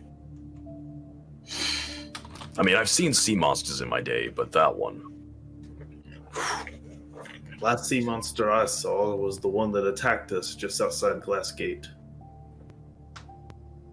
That was no good either. Well, I guess we'll just keep sailing on to the Titan's place then for now, and I'm glad you learned some stuff. Like, I guess we need to keep looking out for your artifacts then, right, Balrin? Did I miss anything here? No, we rounded the bend on the island now, and we're about out to open sea again, so... Who put the bottle of rum on the chest? Oh, that was Lindell! Yeah, he was kind of watching out for you, actually. It was really kind of nice. I caught him doing it. He didn't get into my treasures, did he? I don't really watch him all the time. Maybe. Probably not. I'm sure probably not. Alright, good. Well, good to have you back, Balrin. Yeah, Lindell wanted to do a bet if you were dead or not. I didn't think you were dead. Yeah. Half shocked that Lindell would care one way or the other. Oh, I mean, I think he does. You know, you guys got a thing. Oh, really? Yeah, it's this whole first mate thing. It's so cute. It's adorable. What? What's that? Hey, Balrin's back. Oh, great! Fuck off! And then he goes back to doing stuff. That's more like it. So how long have I been gone? 6, 7 part of a days? week. Yeah. Alright, so time doesn't exactly pass the same in there either. How long were you in there for? Just a couple of days. As far as I can tell. It's hard to tell sometimes when the sun doesn't come up and down and when you don't exactly have to sleep. It is the sense of time there is gone. It's like Vegas. You have no idea. You know, that probably should have been my first clue that it wasn't home. But Yeah, they keep a refrigerator and they bring you drinks constantly for free. All right, so with that, you guys sail onward, and we're gonna speed up the sailing part because you have quite a lot of ocean to cover. There's a lot of ocean. So hopefully no sea monsters. We are about to go on break. And so you guys can handle that while I do on my end a very exciting way of figuring out exactly how long it takes you to where you're going. So I'm gonna do math, and you guys do that. You do the giveaway. Levi's gonna flex those common core skills while we go take a break, and when we get back, we got a book to give away. So you don't want to go anywhere, and this will be your last 10 minutes to decide to drop us a sub here on Twitch to get yourself entered. Another raffle for Pathfinder 2 core rulebook. Pathfinder 2 core rulebook. Never opened. Mint. Just like Clint's basement. It smells like mint. Yeah, smells like mint. I can smell it osmosis through the internet. It smells like role playing. It's so minty, like you actually turn my screen. Doritos and Probably Mountain Dew. Probably a small hint of whatever Clint recently burned with his laser. Yeah, no, that's in the garage. We're fine. Everything's fine. Whatever that, you know. Yes. Whatever smell that makes, probably cleans the book a little bit. But Okay, we'll go on break. We'll be back in about 10 minutes. Going to make some coffee and whatnot. Refresh, go We're pee, giving all that stuff fun away. stuff. Then giveaway time. We'll be right back. giveaway time. See you soon, everybody. What? Oh, 541. Like that. Just like that. Just like that. Welcome back. Welcome back. All right. We are ready for a giveaway. Who else is ready I've for got a the giveaway? sub list pulled up. I'm ready. So we know who is a subscriber. It's time to give away a book. Clint, give me that Not roll. just any book. This book. Ooh, look at that. So pretty. That is Not the direction you want to be looking at the dragon from. Easier. It's a good book. It's a good book. Hey, so if you haven't subbed and you're interested in winning the book, now is the chance to do it. Otherwise, we are going to get this on with a slash roll. Duh, duh, duh. And we're going to roll that dice on the thing here and pow. All right, what you get? Right. 28. 28. Let me do some counting. Jeff's got it. Jeff's got it. He knows who it is. 28 there, so chat can see it. 28. 28. Drum roll, That's please. the number. I mean, technically, you can just count up 3, Yep. but The answer is Death Angel Shadow. No, I had to omit us down from the list. okay. So, Death Angel Shadow is the winner of the book. Nice. Angel You, Shadow. contact with them. Hells Death Angel yes. Shadow is almost Death Angel's always cool. there for the wisdom check. So Yeah. That is if awesome. Shadow's not here today, we'll definitely make sure we get hold of Death Angel Shadow tomorrow during wisdom check. Excellent. Congrats.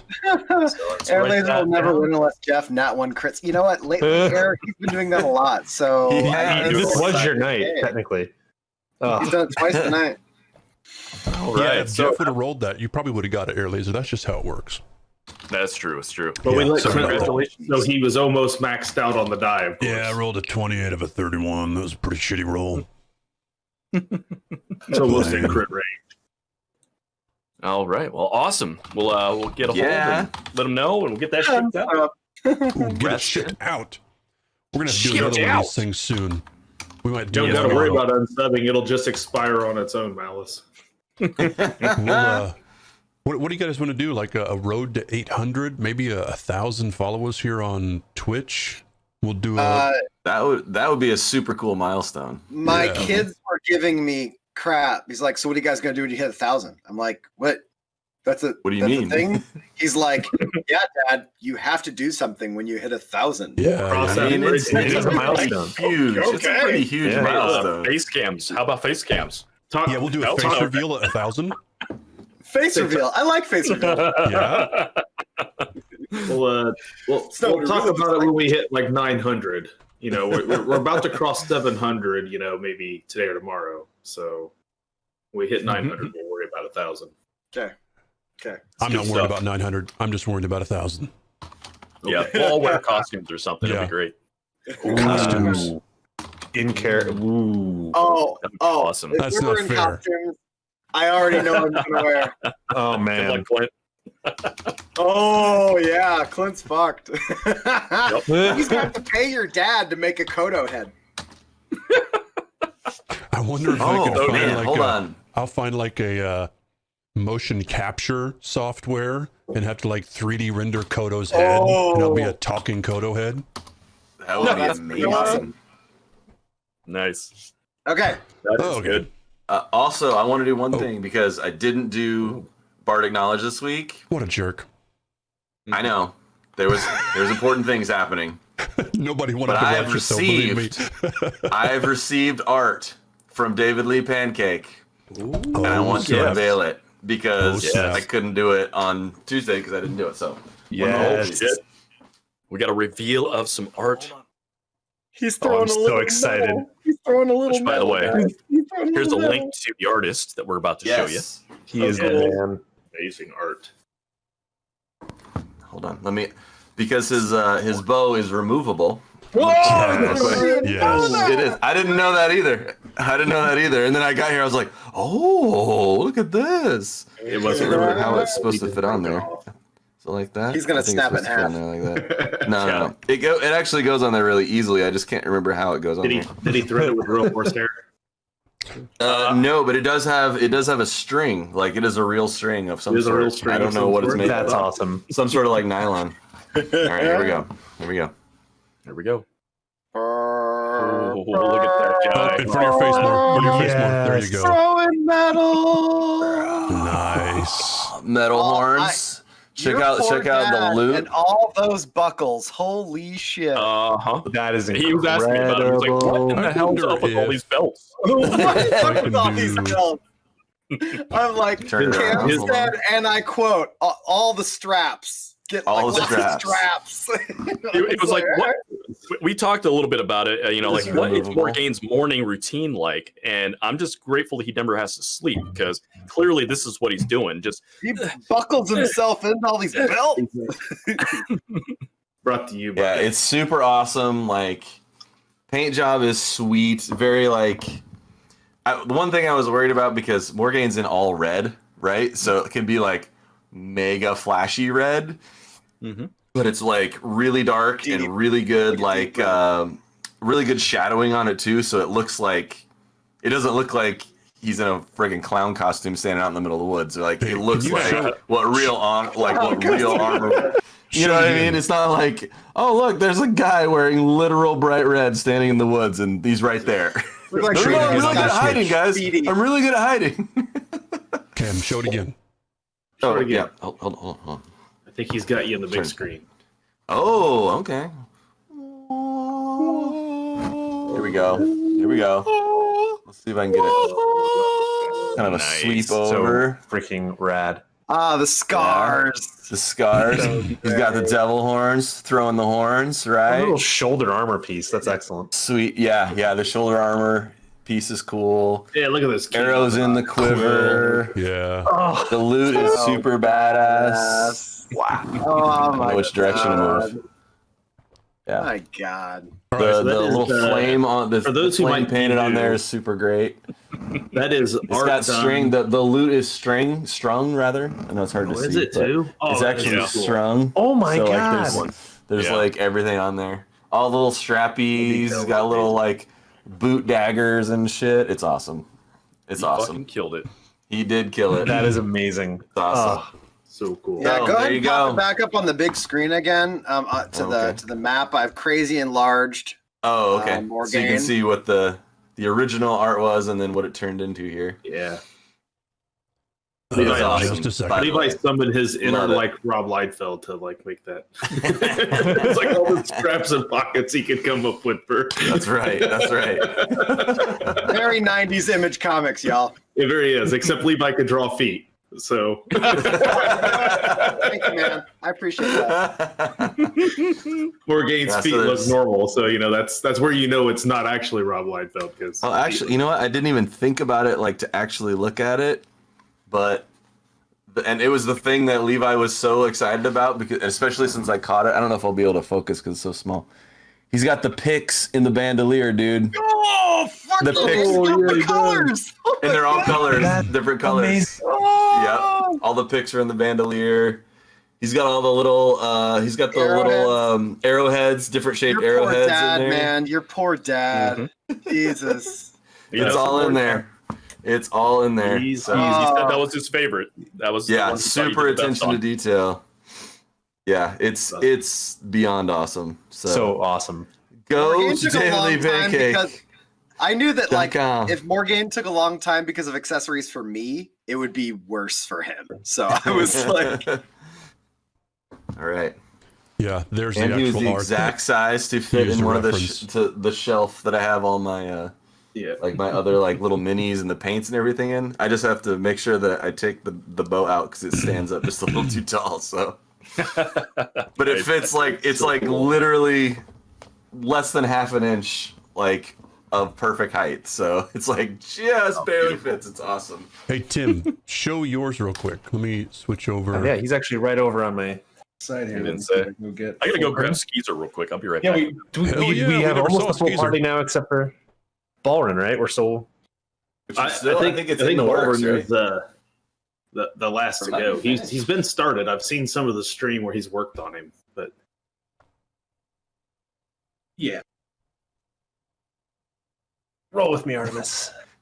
Just slowly rolling over with a cat. Right. I got his mini version and then big boy. his mega version. That's so cool. Fulcrum. You're holding your own action figure. Oh my god. It's awesome. Isn't it awesome that that's a thing that we can do? Yeah, so here's some lore. I don't know if I mentioned this before, but the sword and the breastplate and the shield that you have were stolen by you. Yeah, From this is his dead- OG look. From dead Bright Sky Legionnaires. So that's Yes. their stuff that you're swinging. Correct. And then your arm piece is your arm piece on your shoulder is a Randallian army thing, Cam. Yeah. Because I remember you saying it was like stuff we would have.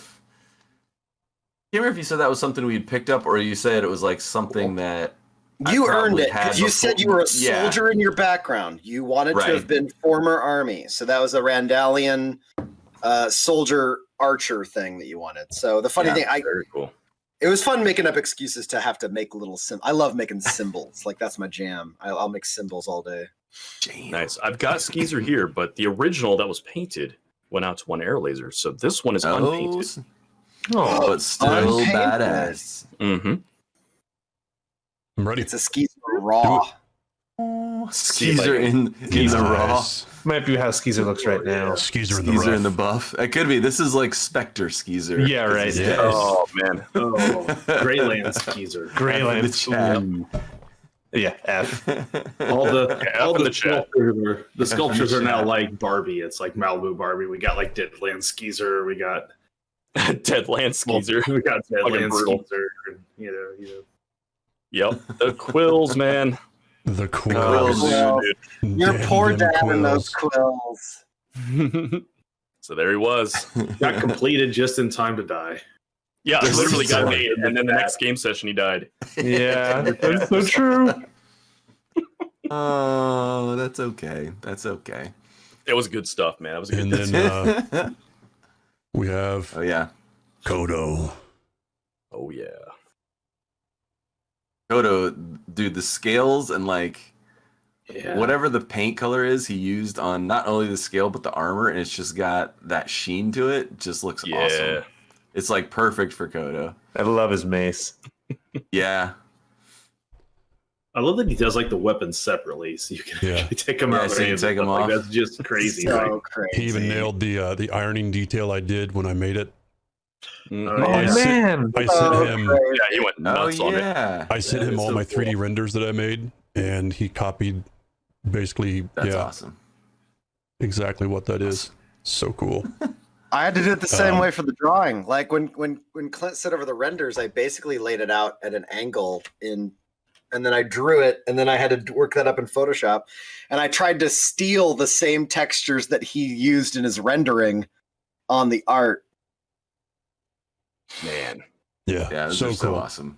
Those are So cool. Awesome. Yeah, I love the Awesome. Kodo armor and scales and everything. It just looks awesome. Yeah. So go to davidleepancake.com and check it out. Check out his folks. great work. Honestly, these figures are like great for him, but they're not even the wheelhouse of what he truly excels at. And it's these giant dragon heads. So and awesome. this amazing creature work. I'm super jealous. The one thing I kind of want, I don't know when I'll get it.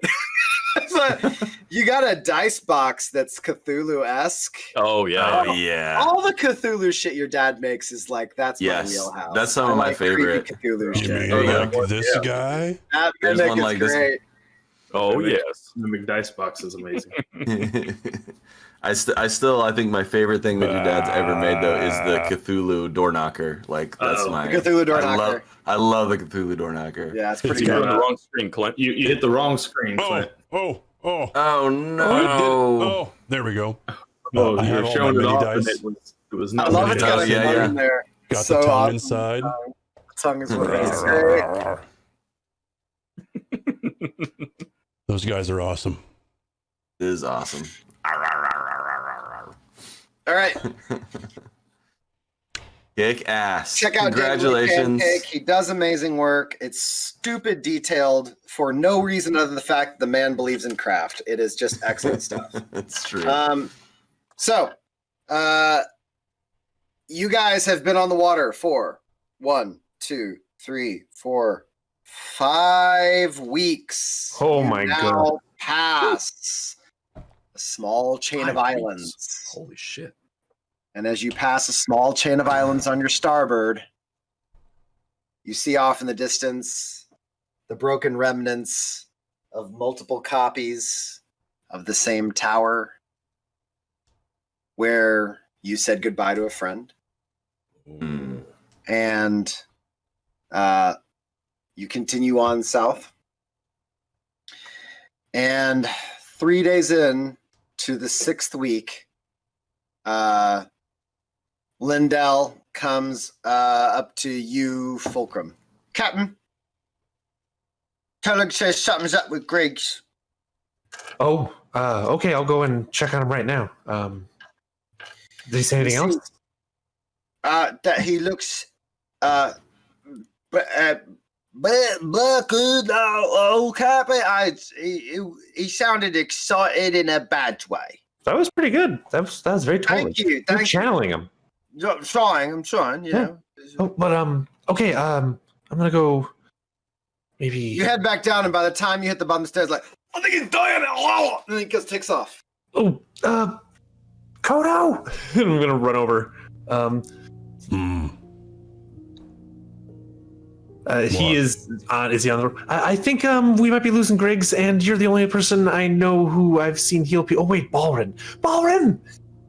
Are you saying Balrin is a more efficient healer than I am? No, I called for you first because it was an afterthought for remember to call it off on you. No, sir. No, sir. Don't get mad.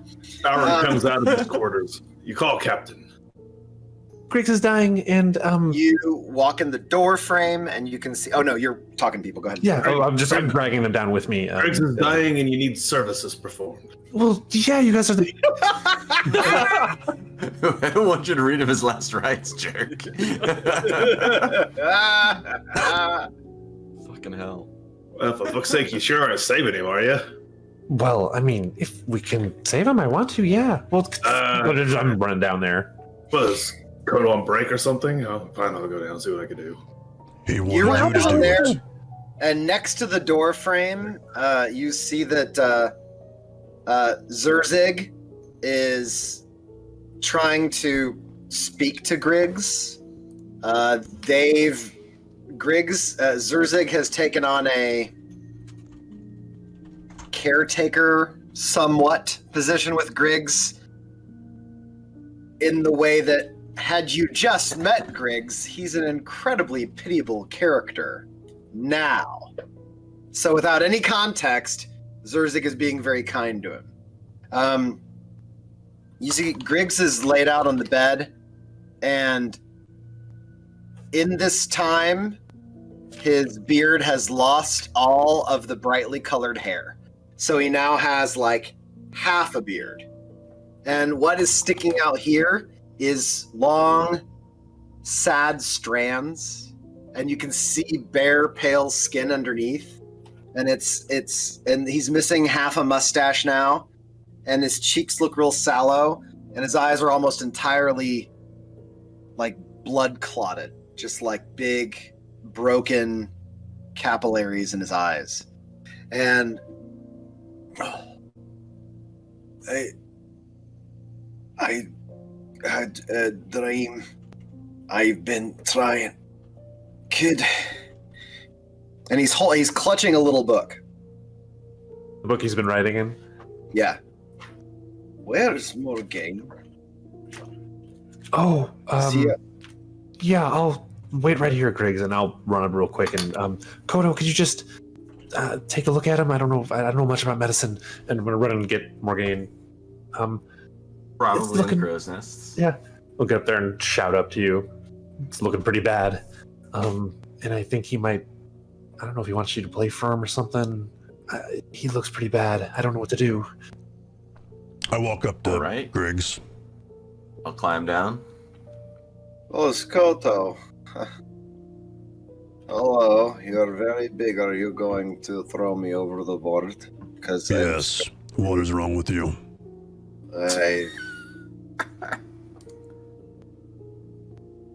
I found her.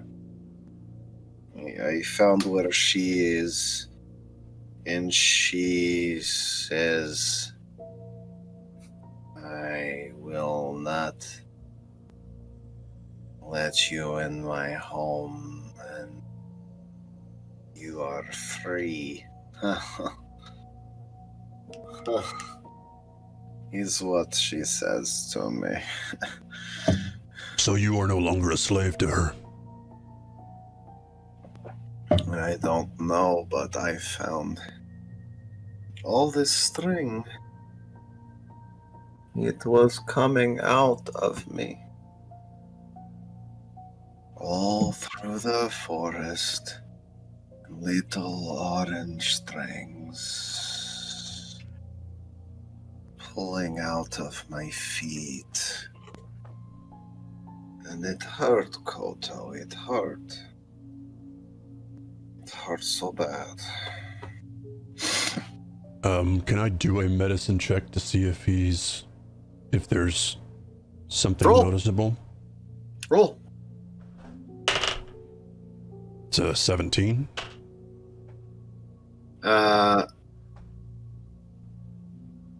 His pulse is very slow, and his heartbeat is irregular. He has a bit of a stutter in his heartbeat every couple of beats. It slightly gets off. His breathing is shallow, and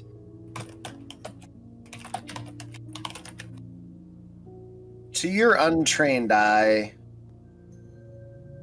but like battlefield medicine, so to speak, this reminds you of something internal that is failing. When you've encountered things like this before, it's because of some sort of internal hemorrhaging. Damn. So technically, lay on hands can be used to heal or also to cure the target of a disease or neutralize a poison affecting it. Mm-hmm. I can cure multiple diseases, neutralize multiple poisons with a single use. Right. So I will spend 5 points from my pool to check for a disease and cure. You lay on hands, and as you lay your scaled palm on Grig's body, it feels frail, and his skin feels thin, almost like an elderly person's skin, where it feels loose and at the same time very thin. As you feel it shift underneath your massive weight, and the skin rolls along the bony edge of his shoulders. And he even murmurs at that, like that alone was painful. And then you reach in to the reservoir of protection loaned by the mother and let it course out through your arm into him. And he's like,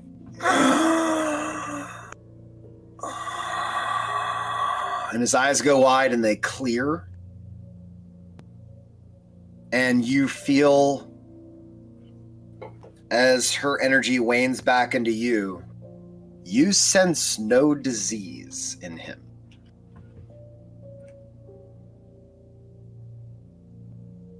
I just look into his eyes. Koto. Oh. How long have I been in this bed? Oh, Koto, it looks like... Where's my book? You did something that worked. Oh, you gave it to me. Is Morgaine here? Where's Morgaine? I brought Morgaine. Yeah, I come in right at that point. Morgaine! Yes. Could you play it? Play what? You, please.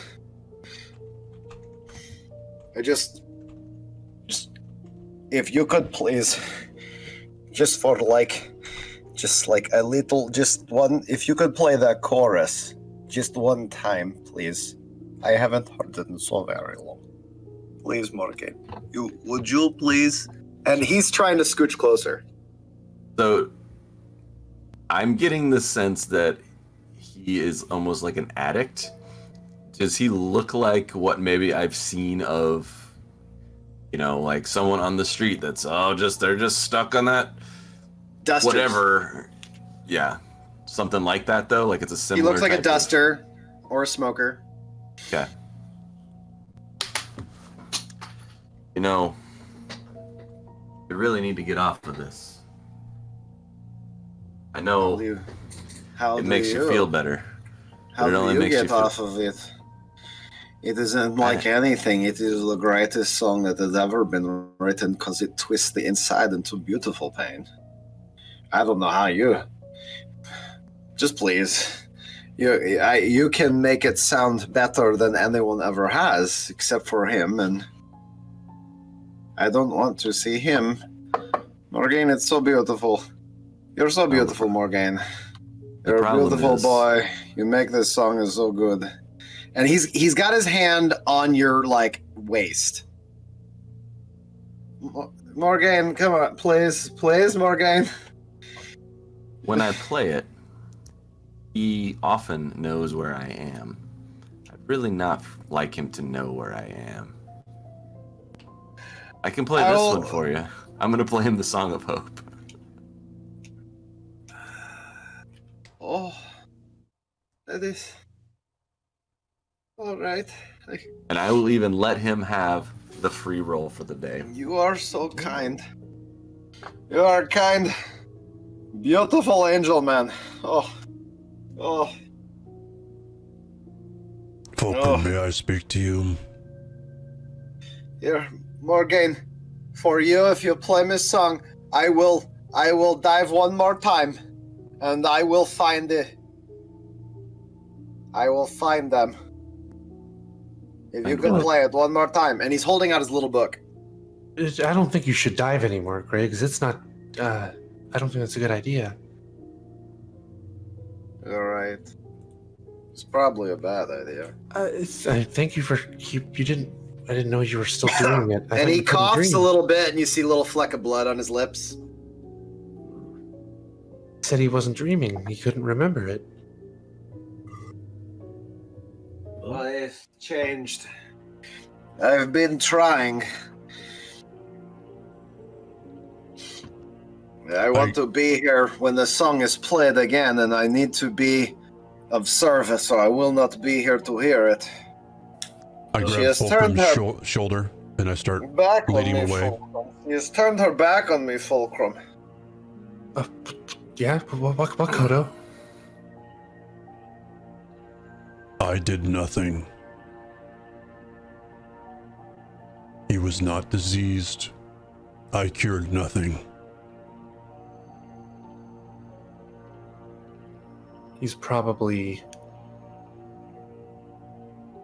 I don't think, Taza likes him anymore. And So I'm he not- needs to find someone else to worship. Correct? Suppose. I don't really know why he ever even really went to her. He just seems to be obsessed with the song.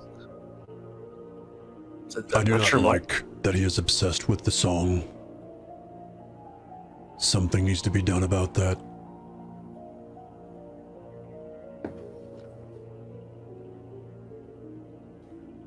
So What you're does he mean when he says he was diving into his book? Well, I assume he meant into when you came with us into the dream world. You guys came with me to help me find Kina. I think he was going back. That's where Sataza, who gave me the colors in my tattoos and the colors that were in his beard, she seems to be there too. And so are some other things. Whatever we fought, those devil frog guys with the cages. So his patron was your patron? I'm pretty sure, yeah. She even mentioned there were others out there competing with me. And now she has left him? Yeah, I mean, she was not happy with me for a while too, and I worry that if I don't figure out what she wants from me now, she's gonna get that way again. She would hurt me when I would use the things that she gave me.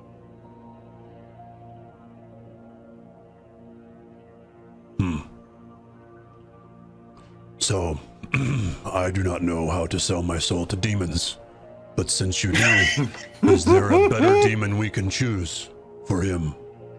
Well, it's first of all, it's devils. Demons don't do the whole contract thing, from what I understand. I mean, I'm learning fast.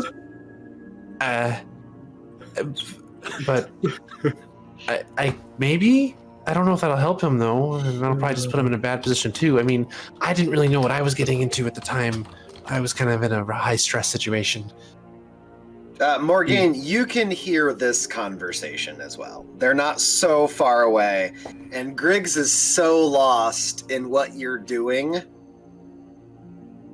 that he's only focusing on you. Okay. I will continue to play, but make sure I'm paying attention. Like, I assume I've played the song so many times I can just kind of play it. The song will not, the Song of Despair will not automatically turn itself on anymore. Well, I meant Song of Hope. The one I am playing him. Yeah. Right. But I'm saying, like, you no Yeah. longer are a slave to it starting itself. Right. So I'm trying really hard not to give that to him.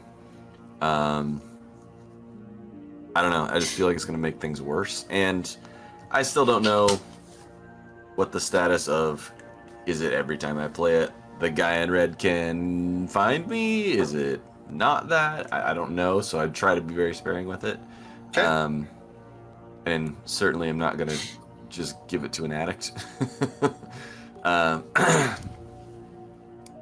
Yeah, so as I'm hearing their conversation, I just say is like, yeah, it's like he's addicted to it, like some get addicted to the drink, or some get addicted to powders, or whatever. It seems very similar to that.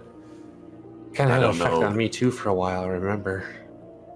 Yeah, I don't know if it's something you can wean someone off of, or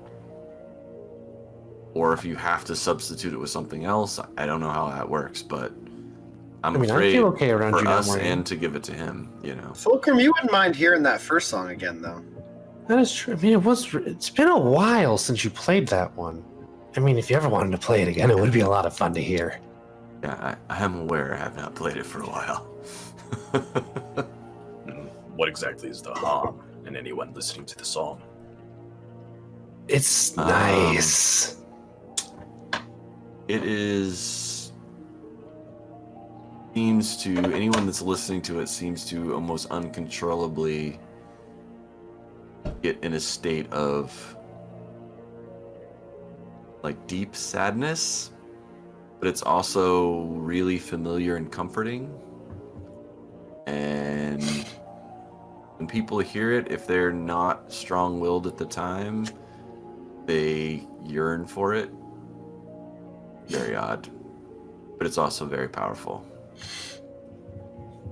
But it doesn't hurt anyone, right? It's not breaking their will, killing their minds, destroying their bodies. I would argue it might be breaking their will, but I would say it is hurting their mind as well. And it's quite effective against those devils. It was really nice. Kind of like home. That's how I used to feel at home. I don't know that the devils might be hurting the body too. I don't know. It's maybe two separate things, though, right? You were saying there was something else. If his God has left him and his contract is broken, then perhaps he is losing all of the benefits that he once had. There's a lot of things that can come from such pacts, including perhaps an extended lifespan. Oh, you really think that's what's happening to him? That he's just getting really old in front of our eyes? He looks it. Does he still? Or does he look back to normal now? No, he looks better, but not great. He looks like the incremental hope that you see in somebody in long-term care in the hospital, where he looks like he's had a good day that had a positive impact, but you wouldn't release him from care yet. Now, I'd say that this looks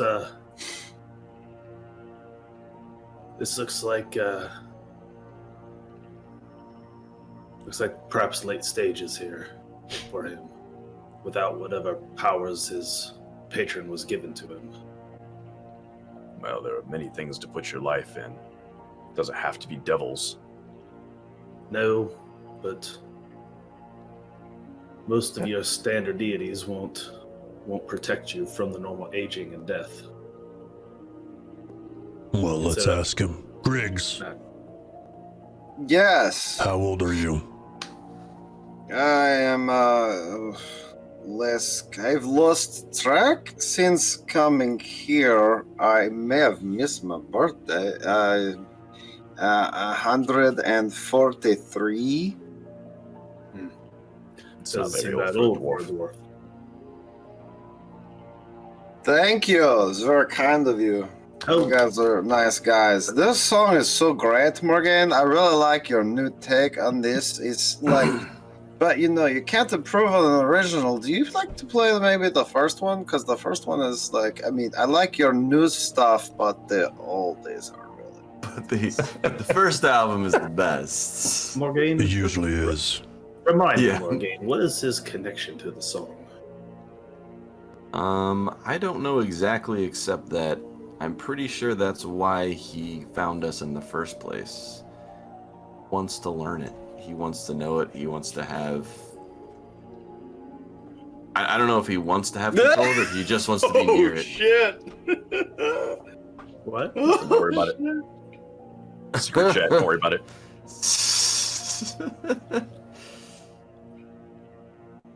Watch chat. I don't So, see I don't know exactly. He again, it seems like he knew of it before I did. He mentioned I've never gotten that the he full knew story, but the man in red song. that played the song for him. Right. Griggs Or said someone else in between. lulls to the Song of Hope, and then he kind of dozes off, seemingly peacefully. I guess maybe His maybe heart my still memory beating? has been clouded with rum. This is totally. Give me a medicine check, Morgan. And just over these past 6 weeks, has he spent most of his time sleeping, checking in on him occasionally? He's not allowed to leave his room, so as you guys check on him, about half the time you check on him, he's asleep. Okay. But he sleeps now kind of like a dog. Like, it's not really a sleep cycle. It's just sometimes he's asleep and sometimes he's awake, and it doesn't seem to have any rhyme or reason. He has no set sleep pattern.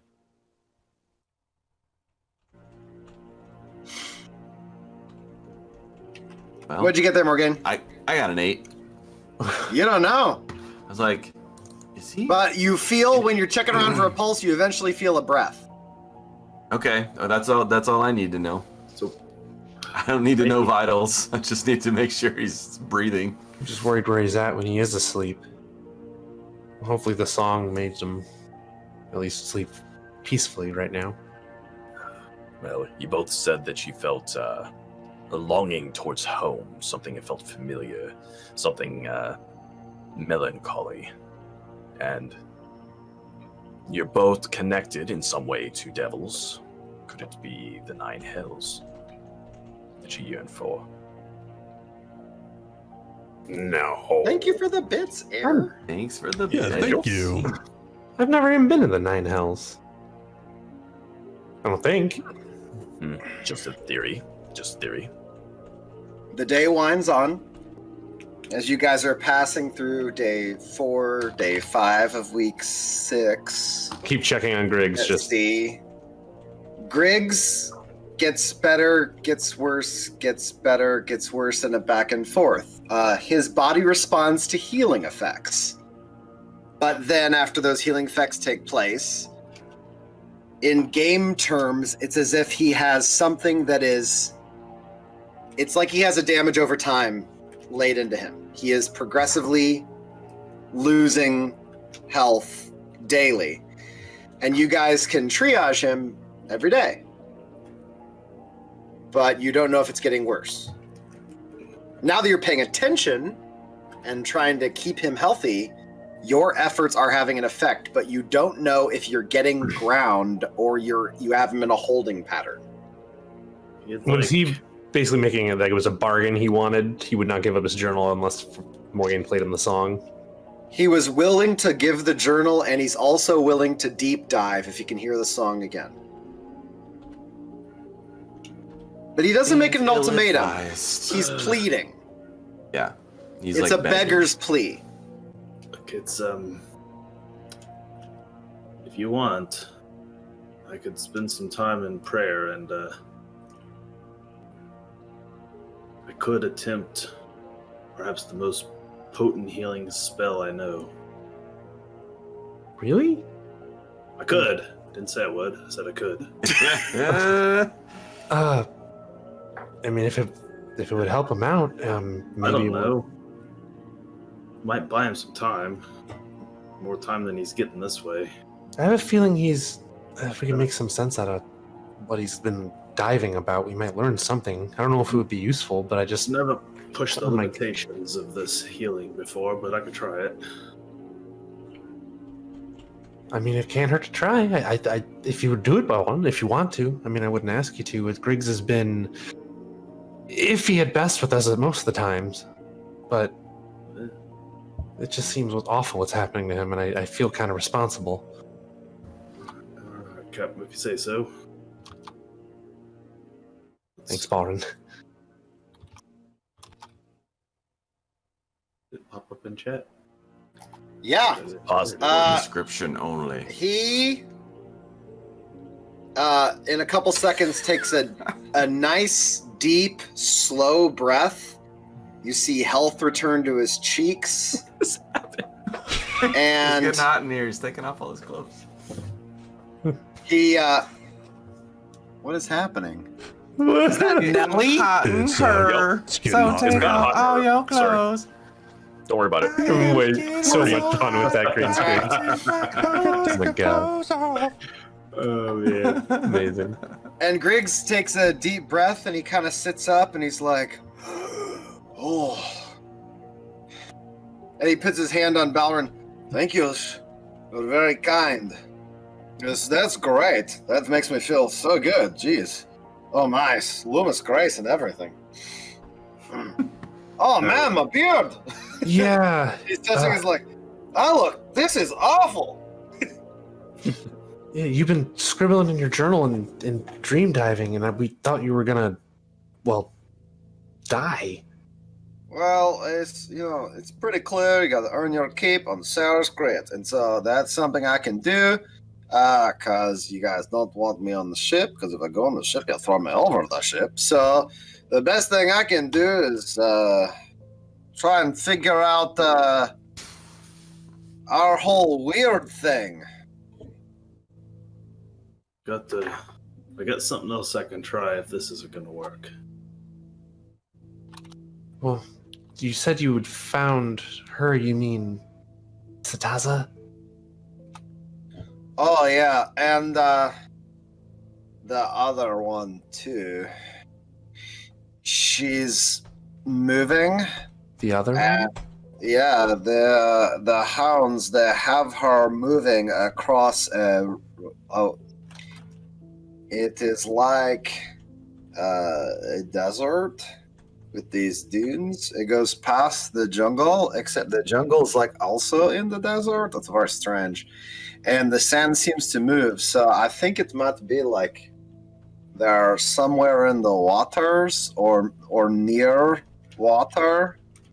It's confusing. The things that have Hina? Is that what we're talking Oh about? yeah, well, thing, because the one is gone. Oh, It's just a one now, but Hazor is moving. Let's see, what northwest maybe, but directions don't really make any sense there. So he's at the end of the jungle where there's now sand, and there are like trees growing out of the sand, but they're a little far apart. And there's these rolling, moving sand dunes. Do you know why Sataza's doing this to you? Why is it hurt? Why is it you're dying, Griggs?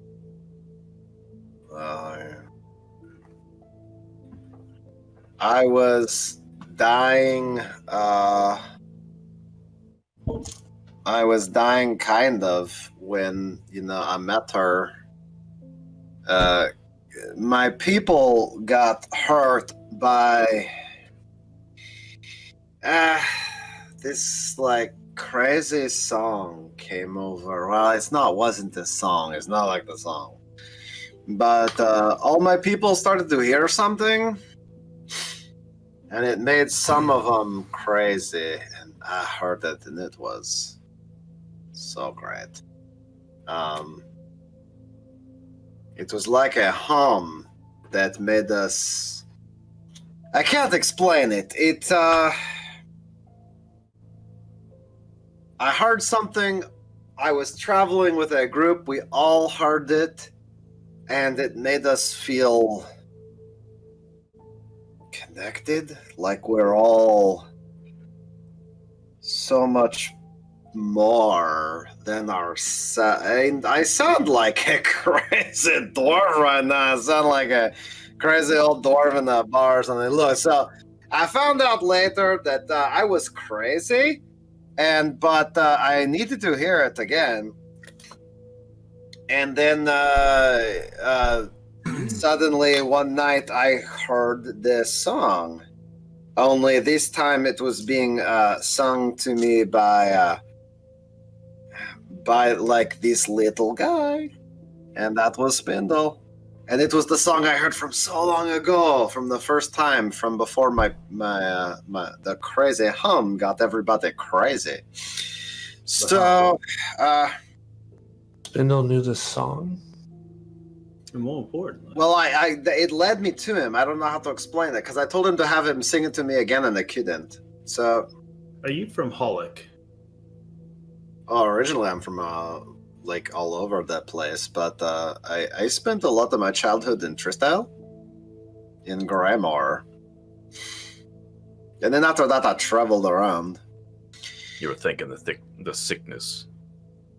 Well, I wouldn't call it that. I mean, I didn't get sick from it, but like No, I was talking about Balrin there, talking about the Hollick illness. Yes. Would Fulcrum have known about that element of the plan? Or no? Well, that wouldn't ring a bell. The dwarves all being part of the army. You knew that there was a dwarven army attacking neighboring countries. You don't know what part your dad had to play in it, but the way your dad spoke about it being so fortuitous, and it was such a good thing. He talked about it like it was something, it was like a windfall of fate that was so helpful and so it's so convenient. Oh yes, this convenience is. But you didn't, you know. Yeah, sure, got it. Cool. All right, so I don't know anything about that shit. You still got a lot of bad experiences with songs, Griggs. No, they're really good. You guys, I mean, I think you're looking at me like a victim. It's not. I know where the good things are. I have I'm going to fight. Morgan, it's gonna be worth it in the law. I'll do whatever. I'm your man. Can I leave my room? I think I vote yes at this point. I feel kind of bad. How about with supervision? Yeah, but that's I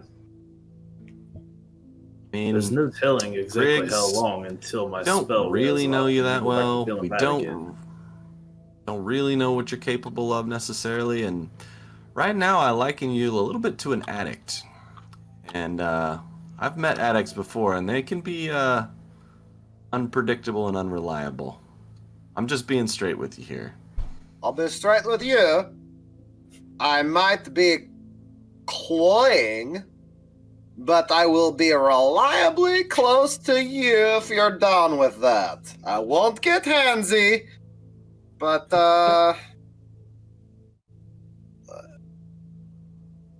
you hold paradise at your fingertips. You don't even, I mean, God, you're so good. You're so good.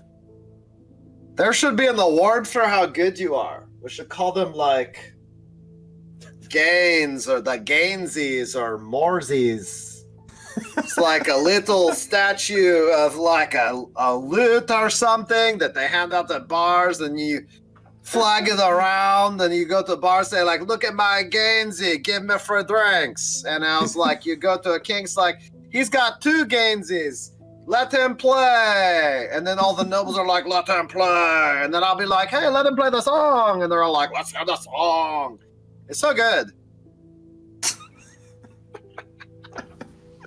Can I leave my room? Yeah, no, I think you can leave your room. We're just gonna keep an eye on you when you're out of the room, but I don't think he has magic anymore, guys. Do you have magic?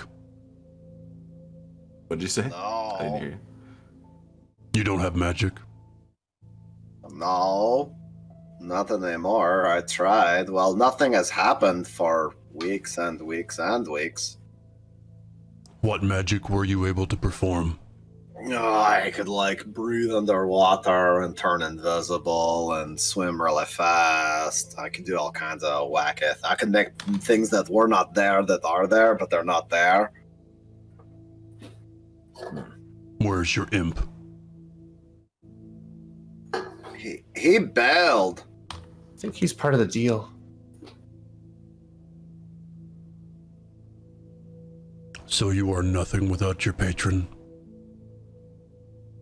Well, not nothing. I'm a aficionado of all things musical.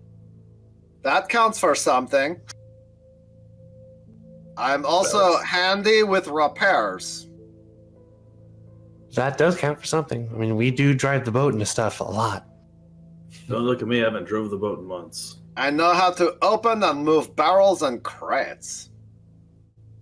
If I see you touch the cauldron, I will kill you. Oh yeah, Understood. definitely don't touch that. What the what? Don't. Just the big crucible-looking thing over there. Don't. Just don't. I don't want you to Just look don't. at it. I don't want you to breathe next to it. I mean, You got To it. make him mad. It's only got one function, right? Yes, it has one function. And I trust him very little. That's fair. I just didn't think any of us equipped to fuel it. You get my drift. I'm not concerned with the use, I'm concerned with the theft. I do not trust him. Oh, that's fair. From a thieving standpoint, I could understand your concern. It is I do too. If I were you and you were me, I wouldn't trust me either. Why? Because I seem really shifty all the time. Like I'm up to something. He's very self-aware. Really upfront with us since we scared the ever-living crap out of him in the room that one time. Well, look at it. I'm on a giant wooden box in the middle of the ocean, and I am here still because you haven't thrown me off of it, and I do not want to be thrown off of it. All right. Well, not having the imp around is definitely going to help your chances, I think, Griggs. Yeah, He was a dick. make yourself useful. Work on it hard. What that guy said. If you start feeling bad again, though, you need to let us know. Because Okay. you might need to... Well, I don't know. I can leave the room. And he looks over at Tolig, who's standing 30 feet away from you guys in a dark corner of the hold, and he's got 4 daggers in 2 hands, like Wolverine, between his knuckles. So Tolig, he's gonna be able to leave now, but you can keep an eye on him. And Kodo says, if you see him touch that thing you're not also allowed to touch, you stab him. Oh!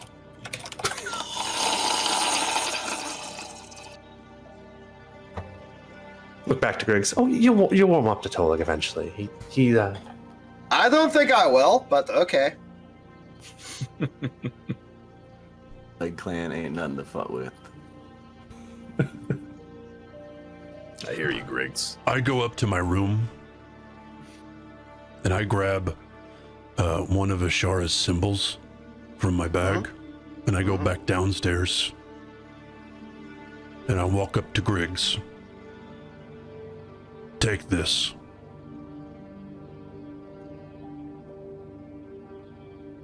Thank you. Something new to pray to. She won't leave you unlike your patron.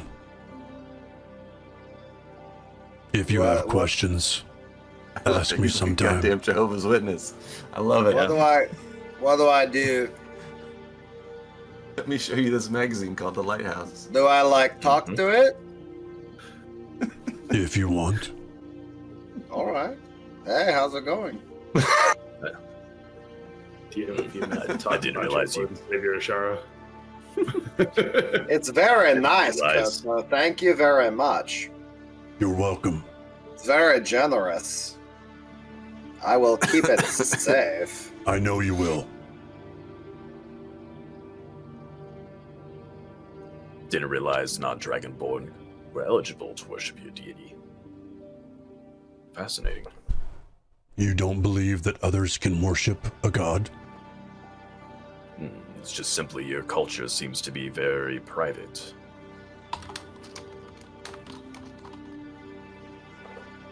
All who coast upon the backs of Elos may give praise to Elos. But as a mother to you and the Dragonborn, Shara seemed to be rather, I suppose, inclusive of her own. I had much taken to the same way.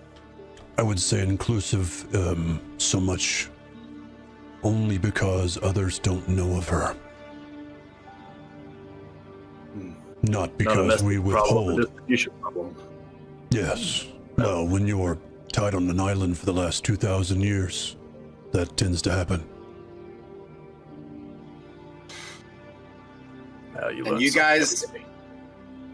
And you guys begin a new day with a Griggs that now tails Morgaine. Totally can clap with one hand. It's not that hard. Terrible sound. Terrible sound. Totally easy. And now you guys. Hey, thanks for the follow, Philip. Thank you for the follow. Much appreciated. Does that put us 698? I think 699. Oh boy. I've got it pulled up here. Hold on. It's getting real. One away? Is that one away from 700? Anybody watching that hasn't followed us, we would really appreciate it. You might be number 700. You're listening. Do it. You could be in the Everstorm 700 club. Oh. Come on. Yes. 699. Nice. Well, maybe. All right, so you guys now begin a new daily routine with a new Griggs that seems to tail Morgaine as much as Morgaine allows. And then whenever Morgaine's getting a little bit sick of it, Griggs has gotten very adept at reading your cues. And then he'll just kind of back off. But always with an eye shot. Sub. Thanks, Alexander Rice. Sub? Appreciate it. Oh my god, thank you, Alexander. So, So he's reading the cues and he's just like, I think he's getting annoyed with me right now. I'm gonna yeah, and then he kind of just backs step off, back. but he can still see you. He'll like get a little bit far away and kind of go do something. Like Does he he's try to- usually checking rigging is his go-to. He's like he'll check barrels and make sure the corking is secure, but he keeps looking over at you. Does he try to follow me to the crow's nest? He'll take a mallet and randomly hit things that don't need to be hit. Like, oh, that looks secure. I like that. Yeah. So yeah, So- I definitely don't let him come up to the crow's nest if he's trying to. I'm like, you got to stay down there. You guys travel on. Within about 3 days, a couple things change. You have cloud cover again, and it's thick white clouds that don't create a ton of overcast darkness per se. And the water is oddly calm as you guys are starting to pull in towards landmass that you've been skirting along the starboard this entire way. And the landmass, as you careen down the map, which you guys are free to check, is all mountainous. And deep into the horizon line to the starboard side, very high mountainous, like Rockies along the far distance. They break the clouds. And then within about 2 days, you can tell whatever affects Griggs is still affecting him. He's starting to move a little slower. He's starting to get a little wheezy. You randomly catch him napping when Morgaine is not meditating, which is unlike him. He tries to stick around Morgaine as much as possible. And recently he's tried to wheedle his way into talking to you about music theory and your favorite instruments and your favorite songs. And he's trying to become Morgaine fan club number 1. I actually don't know any theory. I just play by ear. Oh, that's amazing. You just hear it. That's like what you call a natural born talent. I've so tried, and I have to train myself, but I have to get teachers. I'm so very sorry. I have to pollute your ears with my horrible coughing. And it goes on and on for hours of just dialogue. From a captain for a moment. From just a pure medicinal standpoint, the spell I used upon him is starting to wane. And I could try to maintain it, but it's not really curing him. It's prolonging the inevitable. I've only got one other thing I could really try. But that would only be if you really believe it's a curse. You seem to understand what he was afflicted with better than anyone. I mean, the curse is just a guess. I don't really know. I'm not even sure if that's the reason why he might have been in a bad way when he took the deal, maybe, and so this is putting him back in. I don't know. I don't really understand. It's gonna hit a point where we're going to have to leave the ship to go speak with these Titans. And we may take a while, and we may not be here to continue to keep Griggs going in this manner. The only thing I was thinking about is that maybe he just doesn't know it, but maybe when he's in that dream world now, he's in trouble. Maybe he's getting hurt there. I feel like times when I've been there and been hurted, I wake up feeling that way. And I have only one other option. One other thing that Elos may grant me. But I don't know if I dare do it. is it risky or something? Why not? Well,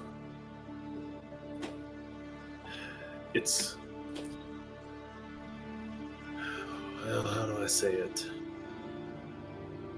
I don't want to use the word unnatural, but it's uncertain, perhaps is a better word. Oh, I think I know what he's gonna do. Mhm. Oh, well, what do you mean? Thanks, Malice. Have a good night. Well, Good night, Malice. Hey, see you, Thanks, Malice. Night Malice. Thank you. death is not always the end. It's a rare day that I give any prayer to Ka. But in doing so, I might be able to retain Griggs in a slightly different form. Wait a second. Are you talking about like how you at one time turned one of those fish guys into an elf or That's something? exactly what I'm talking about. So you think we should let him die and then he'll come back as something? Saying that we could. I don't think I should be making this kind of decision for somebody. This seems above a captain's pay grade. It's above a lot of things, pay grade. You're the captain. He could come back as a Speaking of, purple. we haven't been paid for. When are we getting paid again? Well, we haven't really been raiding pirates anymore, Lindell. Right, so Still And no one likes alive. gold here. that's true. So does that mean I get a bigger share? Just checking. Sorry. I mean, if we find No one gold- said pay for a while to perk my ears. I'll check this rigging. it's like the thing everyone does. Yep, that looks good. It's good rigging. Ship has the best riggings on any ship in the sea. Welcome to get checked by people for no apparently good reason. Well, I already checked that rigging over there. I I'm feel on like this one I feel over like it's one of here. those things every once in a while where Bowen just walks up to a rigging and just kind of screws it up a little, so that somebody feels like they validated their existence by finding a rigging that needs fixed. Oh, All right. man. Well then, I want to ask him first before that happened, but we need to figure out something. Either he needs help in the dream Look, forest. Not gonna lie to you, he's lost his deity. I'm half afraid he's gonna come back as a burble and start worshiping me, and I don't frankly want that in my life. I much prefer him following Morgane around all day. Is that an option? Oh, It's We can come back as burbles. yeah. Could you imagine him as a burble? Yes. Best character ever. I want all I want in life is Burble Griggs. Oh no. Purple Griggs. Burble. And I don't think I could quite tolerate that for 5 of the 6 weeks at sea. I don't think I'd feel very bad about killing him in that situation. But anyways, Who are we killing? well, we're discussing Griggs is looking bad again, and either he needs maybe help in his, I don't know, in the dream world. Weird stuff happens there, and he kept diving in for us. So I worried that whatever's wrong with him is connected either with that, or either a curse, or Balrin thinks we could maybe bring him back. I'm if just he's back. saying, instead of pulling him out of the abyss, we can shove him through to the other side and see what comes out the other end. Do you think he is cursed? I don't know. I was going to start with that, but Fulcrum doesn't really seem to think it's a curse that I could lift with the restoration. It might so be. I just don't understand. we could try it first. I guess it can't hurt anything if it doesn't work, but I doesn't am really- skilled with curses, if required. Oh well, then let's try that. Also, he's gonna die eventually. Particularly if we get to the Titans and have to leave the boat for a little while, and no one else here is going to know how to help him. We don't have Dibbin on board anymore. Griggs. Oh, I wonder if... Oh, hey, Kono! And he pulls up a mallet from the railing that was hitting nothing. Hey! Sit down. And he sits down. And then he starts maintaining eye contact. He's reaching around his bag, and he pulls out the symbol of Ashar and holds it. You're all. He says I have to sit down. I walk up to him and put my hand on his forehead.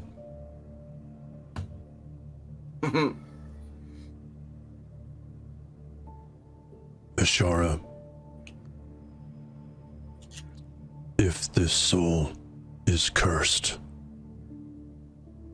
I request you break the attunement. Discard the curse from this shell. And I cast Remove Curse. Nice. And then he grabs his chest. And then his chest opens. Whoa. And you see a blood spatter hit the deck as you see a mass of orange and green yarn that looks like a tiny version of Spindle hit the deck, fizzle and burn, screaming, "Ah!" And Griggs is like, "Oh, that was gross." And he falls asleep. Balance and grab him and cast use my healing hands. And then from his chest, you see like all these green and orange threads, and it's just like a tapeworm. You're just like pulling them, and they just keep coming. And after you keep pulling, and they are soaked in blood. At first, they're only red until they start to like fizzle out. And then as they start to fizzle in your hands, it starts to expel itself. He ends up jettisoning out of his body about 20 feet of yarn. Whoa. Fulcrum? Jesus. Captain, I'm my arms in blood just trying to... It hadn't yet occurred to me that it's a possibility that the curse is actually keeping him alive. Just trying to plug up my healing hands will heal him for 11, but I don't know if that's going to be enough. Okay. He's just got a shotgun-sized hole in his chest. He's breathing. Okay. He's breathing. Does he still have a shotgun hole in his chest? No, that seals itself It up. closed itself? Okay. Yeah, after the threads come through, it starts to seal itself with the healing. I'll hit him with the Aura of Vitality. Let's get that rolling. So round after round will be 2d6 healing. After a long rest, like he's out on the deck, and if you guys move him, fine. I assume you don't move him unless you tell me otherwise. Nah, and the next day, Griggs is at the bow. Morgaine, you see him wake up with the dawn, and he gets up. He's like, and he goes to the bow, and he's like. Griggs and Morgaine are Titanicing at the bow of the ship. He's I am the dwarf of the sea! How you feeling there, Griggs? I walk up by Fulcrum. Great! We should celebrate! Let's play a song! We should have made him a burble. Well, we should definitely celebrate, but we should have made him a burble. Griggs burble. Hold on. Let me find my list of songs real quick.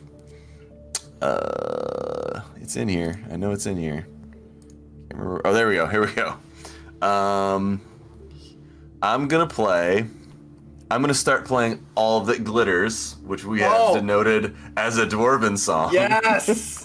Fuck yes! And so my point is he's like, we should play a song, so I'm gonna play a song that is definitely not the song. Of course. And to see if he's like, oh, maybe we should play this song later. I don't know. And like if he doesn't do that, then I'm gonna be like, all right, I think we're getting somewhere. But if he comes back to it, I'm like, all right, we still got work In the to do. first couple chords, he knows another song. He's like, well, I tried. And then you start playing all the disclosures. Is like, oh, this is so great. Like, Mom loves this song.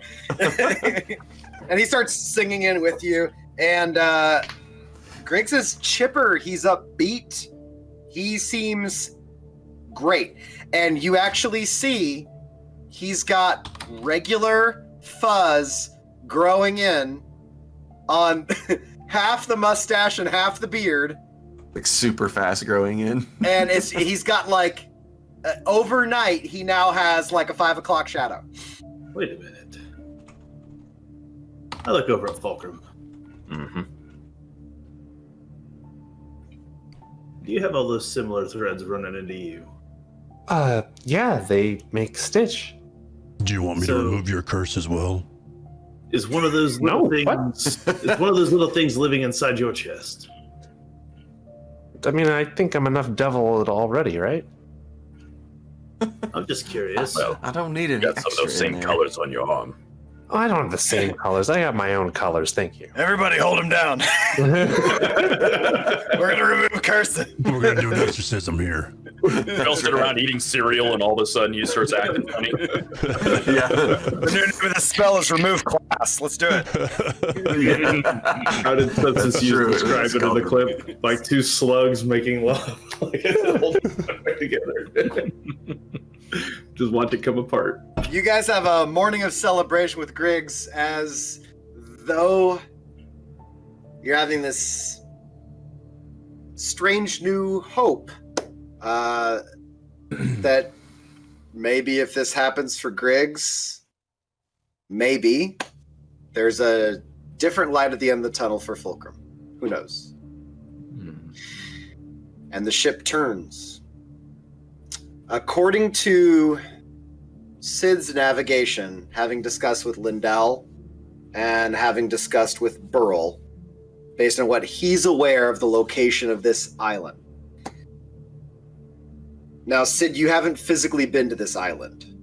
Okay. You know of it. You have maps of its location. You've been to the Southlands, and you've seen the temple with the Grex, and that's where you learned of this place. Gotcha. And the boat turns into a wide inlet of water that becomes a mouth to a smaller sea that's on either side, towering cliff sides. And at this point, Morgaine, and in the night, Morgaine, as you guys are moving through this area, give me perception check. Is Greg still following me around? Just curious. Yeah. Oh, yeah. Okay. And basically, he's always the last one to leave you to say goodnight, and he does not leave until you start giving social cues. Like, it's getting pretty late, Greg's like, oh, yeah, it's like, oh, God, it's like super late, it got so dark. And then he goes to sleep. But he doesn't leave until you say something. All right. You said perception, right? Yep. 23. Ooh. All my good ones, man. Things that are not clouds, shadows, are moving high up in the clouds. They're leaving from cliff faces, and they are moving in the direction of your ship and over your ship, towards your destination faster than your ship. I definitely, as soon as I noticed that, they are large shapes. They look like wings, winged somethings. Whatever these things are, they are at least humanoid size or bigger. And they are not dragon size, for sure. But in the course of your first night in this pass of the mountains, in this new, smaller sea towards this island, you notice a number of things. First off, from the mountains, the cloud cover seems to come down and create generally misty conditions as the stone creates a chilly air that creates a lot of condensation. And so generally things are misty and hazy in this area. So you can see ahead of the ship, but you don't have a clear line to the horizon like you used to. Now you can see only about 100 yards ahead of the ship. And past that, it's very muddled. So whoever is on the wheel is constantly checking in with you, and you're having to actively crow's nest instead of this passive keeping an eye open. These winged things, in the first night, you end up counting about 7 in the course of the whole night. It's enough that you're starting to keep count, but it's few that a lot of time passes before you see another one. Like upwards of an hour will pass, and then you might see another one. After I see, so you see one, you're like, that's weird. But then after I see a second one that looks like basically the same type of thing, I'm definitely going to alert Kodo, since we're kind of moving towards stuff he might know about, to see if he knows what it is. Okay. So, and this is all like overnight, or is this kind of throughout the day too? The first night. Okay, so it's in the night. Yep. So I'll go see which Kodo I find. If I find him in the back looking off the aft of the ship, then I'm like, oh, I don't know which Kodo this is. But if I can find the Kodo I know, then I'm gonna try to say, point it out to him, ask if he knows what it is. You climb down from the crow's nest and give me a perception. 10. Hammering once again. What was that, Morgan? 10. 10. You wander through, and a large form off the starboard catches your eye as a giant cliff face moves past the ship, kind of distracting you. You don't really see what's going on. You double check in Kodo's quarters, and he is not there. Okay. And I'm gonna find Sid, because Sid knows all kinds of silly lore shit that no one else knows. Oh, Morgan, yes. What's up?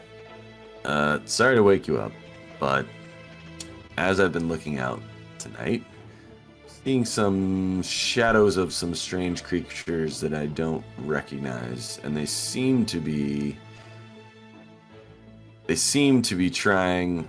It's almost as if they see that we're passing, and then they take off and fly towards our destination to try to get there before we do. And I didn't know if maybe you could recognize what they are by their shapes and movements. I'm happy to take a look, but I believe it's like the Avor. What's going on? Was it? We'll check. I believe it's the Avor. The bird people. Oh, God. Where's my breastplate? No, that's my guess from in here. Let's walk outside and find out. I'm gonna go armor up. What is this noise?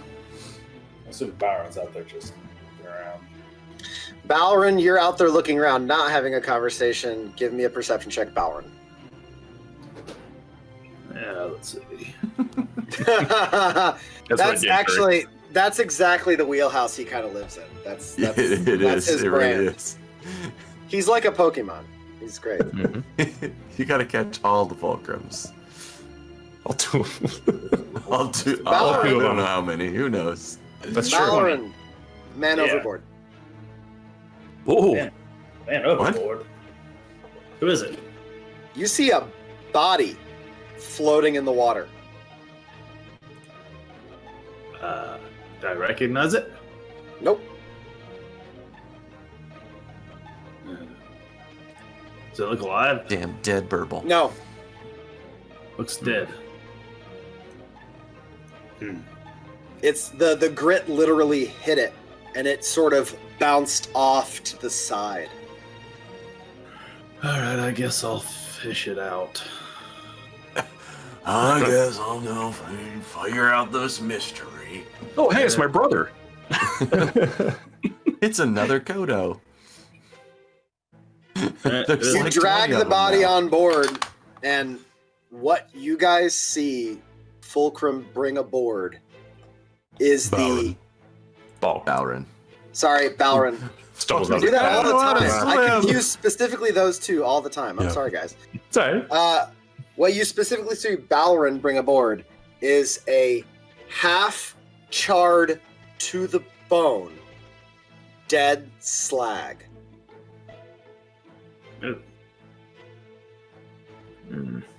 Well, It is maskless. It has a lot of small wounds. And half its body has been burned heavily / melted. looks more Didn't like know them to- like a lightning strike, perhaps, than a fire. No, this looks like fire so hot that it destroys tissue. Gotcha.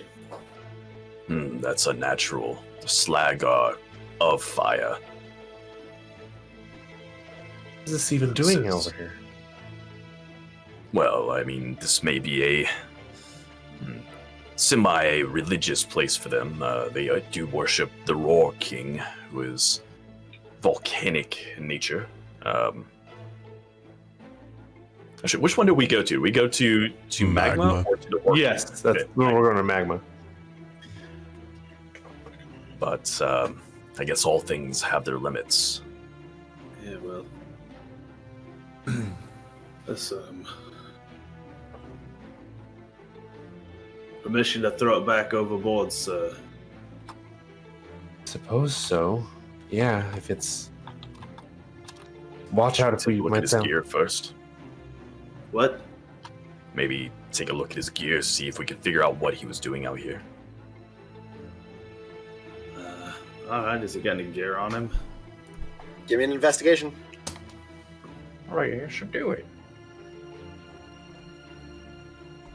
Oh, so close to it. Nope. Wow. Guys, he's Best got investigators ever. the Doubling remains. my rolls every time. He has the remains of almost like peasant clothes. Like they are not the extravagant, embroidered, detailed work of a standard slag citizen. He almost seems to be wearing modest clothes of almost a cloistered student. Or a farm hand, something very and all you see really is a piece of a tunic and the leggings, because it's the upper body that's charred to almost nothing. I don't know. This one doesn't seem to have much on him. Might have been a squire at best. Are we not going to the Magma Titan? This seems fitting to find one not worthy, does it not? Perhaps. Perhaps. Could be an acolyte. Would be worshipper. Well, let's return him to the sea. As you guys toss him into the sea, it's the first time you start to hear thunder ahead of you. I would you do see a suggest flash of if lightning. these large birds are around, we should stay inside until we reach shore. I don't need any of you guys carried off.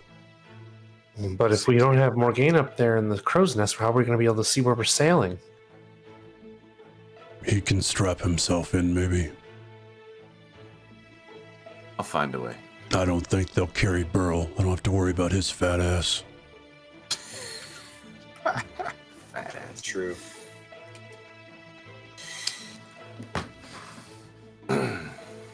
You guys sail on. Finally. What are we looking at, Sid? Because I haven't actually actively looked to see if I can see those shadows Morgane was talking about, see if I can see them and then identify them. Okay. It's going to take a while.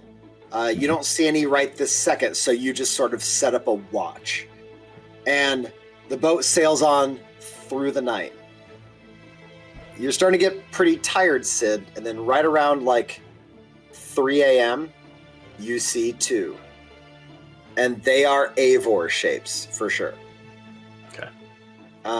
They are taking off from the cliffs and heading in the direction your boat is going. I mean, if you're that curious, I could take the form of an eagle and go intercept one. A good way to bring him towards the ship. As dawn comes, you guys are woken up by the sound of thunder and flash of lightning. And you seem to be sailing directly into a small storm that's roiling around the cliff tops and the mountain tops here. And it is raining. And you guys literally just sail right into the curtain of rain as it washes over the deck. And then you see the island ahead of you. It is nestled in all this rock, and on either side of it is about 5 to 6 miles of sea. And then at the core is this island. And this island is setting up a giant plume of white steam, like a column cloud leading up that starts to spiral with the winds slowly that are already here. And there's lightning in it, and you see flying lazily in that column of steam. 1, 2, maybe a dozen Eivor, but it's so big, it's hard to tell if it's a dozen. They pop in, they pop out, and they're very high up. They're like a good 200 feet up in the sky. Have we seen the Eivor, or have we only had them described to us? We saw them at that last. Well, we thought we were gonna walk up on 2 of them, and then the dragon showed up and they flew off. So we've seen them, right? Yeah, they've always been like perching, watching us from afar, but none's We've made never been up contact. close to them necessarily. Yeah. Okay. Yeah, that's right. They've been very creepy. Mm-hmm. Well. Burl's at the wheel, and then you vaguely hear in the thunder, and then you hear Lindell say, "Hey, Burl wants to know, we weighing anchor here? We gonna hit that island? What's the plan?" Well, Sid, I think you've heard about this island. Is it safe, from what you know, for us to get close there, or are we better to weigh anchor further out? Oh, safe. Not likely, but for our lots, maybe. Is the boat going to survive getting close to that, whatever that is? It's a giant volcano. I mean, Sid, I would say Bardic stay a little knowledge. distant. That's Bardic on knowledge, great Tuesdays. show on Tuesdays. 8 p.m. Central Standard Time. True dat. Join me, folks. We 18. make stuff. Sid, you're aware that Magma is spoken of kindly as one that opens her doors to visitors. Okay. This is out of the norm. Well, it's hard to say, Captain. This is... Well, it doesn't quite line up with the stories I've heard. She's supposed to be a warm hearth, a welcoming bosom. Whatever this is looks wrong. Did you say this? Captain! You want Yeah. us close or not? Let's not get too close to those plumes, but let's weigh anchor about 2 miles out. And 2 miles out, you weigh anchor. Lindell drops the longboat and gets things ready. It looks like if there was there's dead slag, then I don't know, maybe there's something that's happened here recently. Are the Eivor normally friendly with They are normally not friendly even with their own. They're barbarians. they're here, then maybe there's I don't know. When you guys get within 2 miles, the small group you saw circling disappears into the plume. Not all at once, just suddenly you don't really see them anymore. They're probably very tribal. Each regional area will probably have their own customs, their own deities. And here you can see a shoreline at this distance that has a lot of broken evergreens and like lush trees that are bent and or charred and or smoking, and you see little rivulets of lava in lines that then hit the water, and you see little growths of landmass building there.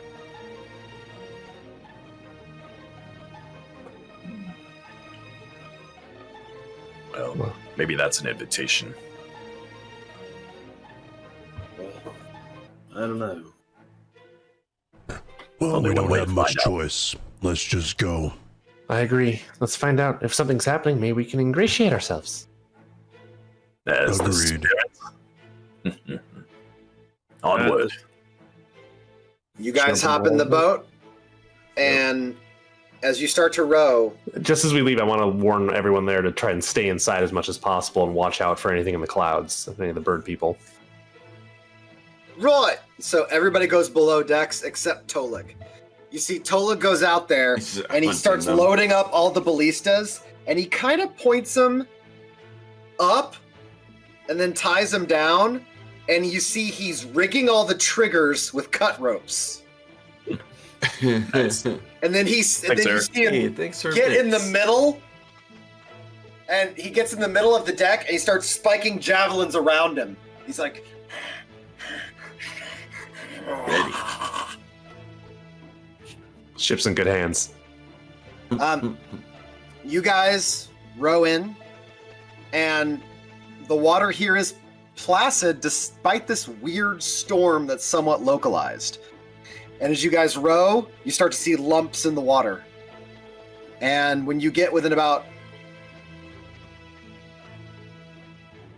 500 feet of the shoreline, 1, 2, dead slag floating in the water, charred to nothing.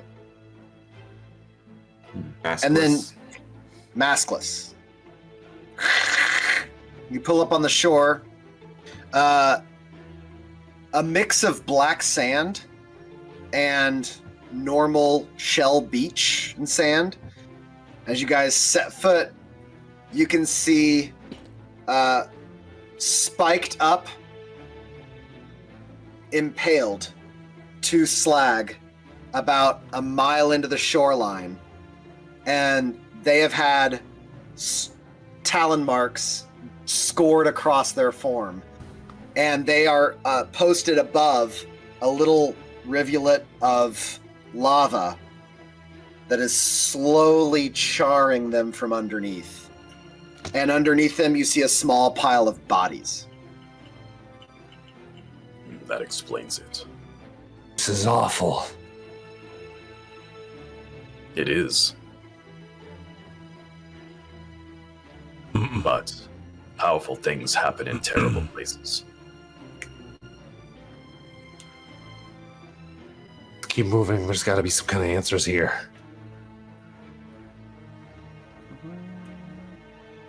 Should we cut them Come all down? this way. We're certainly gonna go talk to them. Oh man.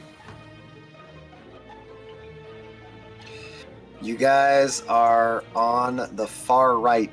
As you walk in, the island gives way to lush jungle interspersed by stone and small lava rivers, like little tiny lava streams that run through like veins. And then right next to them, within a few feet, will be all this overgrowth, lush garden full of flowers.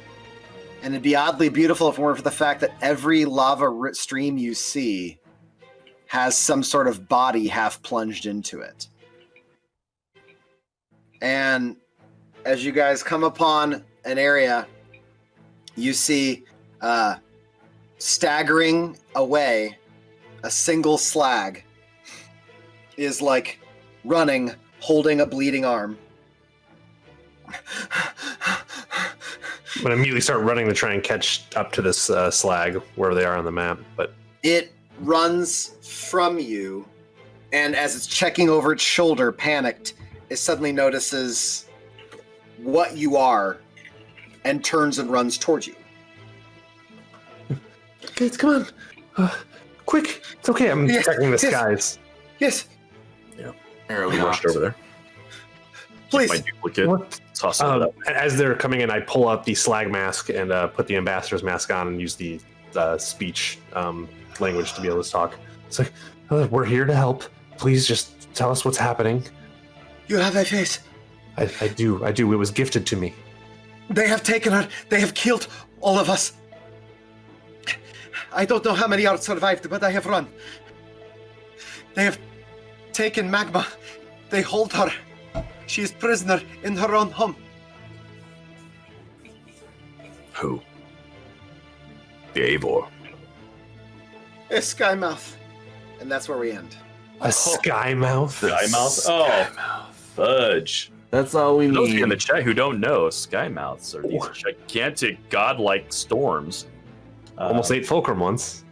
Yeah. It's the first time it's like, oh, I got the flight spell. Let's try to fly in the Everstorm. No. Eaten. There are big Holy things up in shit. the sky that will eat you. Yeah. Big old thingies in All the right. sky. Wow. All right. Skymouth. You know, it's fine. Something you just took out of Titan. No big deal.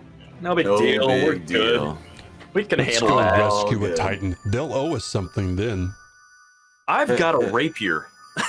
It'll be fine. It'll be Hey, come on, man. That's not the bardic spirit. Oh, no, I'm saying that a different way. I've got a rapier. Oh. That's There you positive. go. That's better.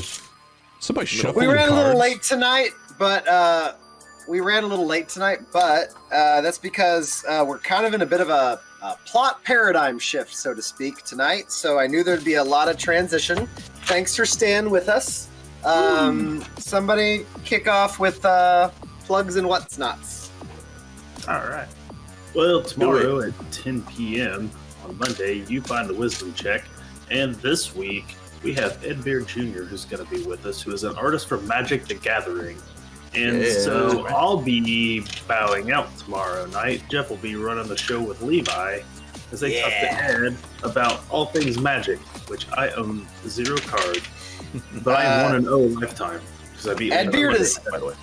Ed Beard is old school Magic the Gathering. A lot of original artwork from early versions. He has like stuff in the first 3 or 4 editions and some after that. Deep Cut Nerds, Ed Beard Jr. is the first person to illustrate Nicol Bolas. The original Nicol Bolas illustration is Ed Beard's. So that's pretty cool stuff. And that's why Levi's on the show tomorrow with him. Oh, yes. Exactly that right there. That's why, because I did not know that. So then Tuesday, 8 p.m., Cameron, are you doing Bardic Bardic Knowledge? Knowledge. We're gonna do it. Nice. We're gonna do it. All Do right. some Bardic Knowledge, make some music. I don't know what we're gonna make. I've been having a lot of fun with the synthy electronic stuff lately, so I don't know. Maybe I'll continue that, even though. Oh, hey, thanks for the Chris. sub.